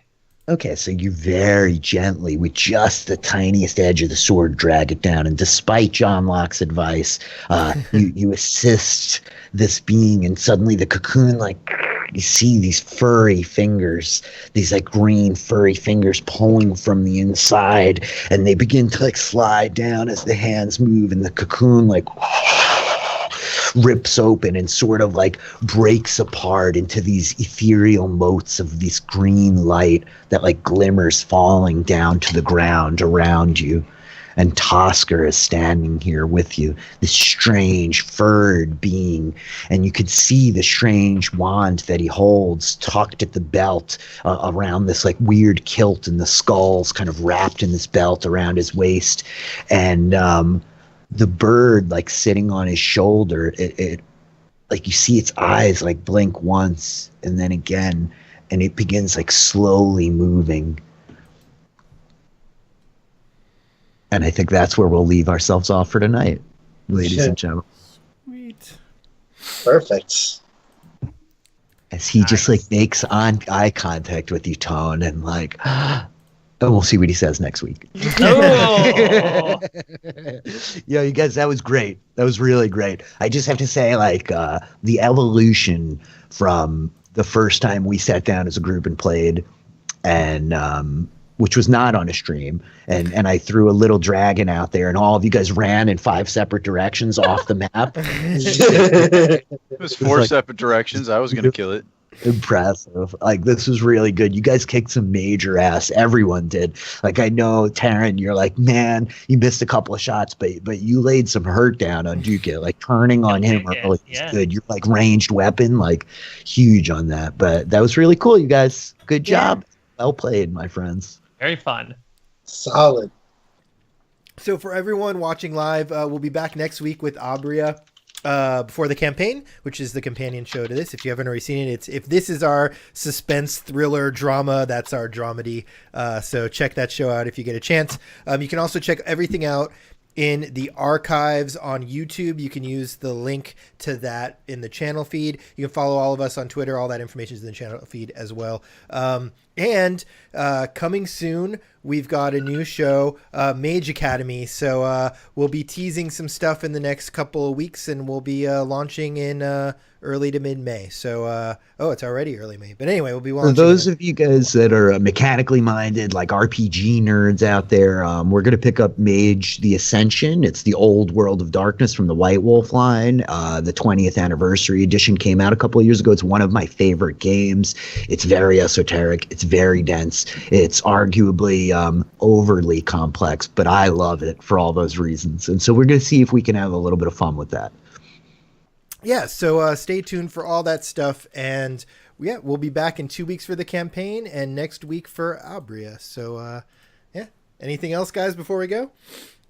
I just want to thank our artists. I don't have the list in front of me, but the usual suspects, obviously Andrea, who does our custom art, but all the wonderful folks who contributed. They really helped me like evoke these characters, right? A lot of these things, the Fen Ravens is Dongjin Liu, Alistair Mirsev has done a lot of the background work that I use, but the art is like a huge inspiration for me as a jumping off point. And I just want to thank all those folks. You can find all their names in the show notes in just a few moments once I put them in there. But agreed. Thanks to all the artists. They really do make the show pretty special. And if you like what we do, please subscribe. If you've got Amazon Prime, you can do it for free. If you have a free month, every month you get a free sub to Twitch. So subscribe if you can, and if you can't, just give us a follow. It helps us a bit.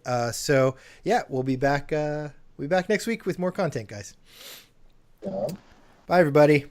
Bye. Bye.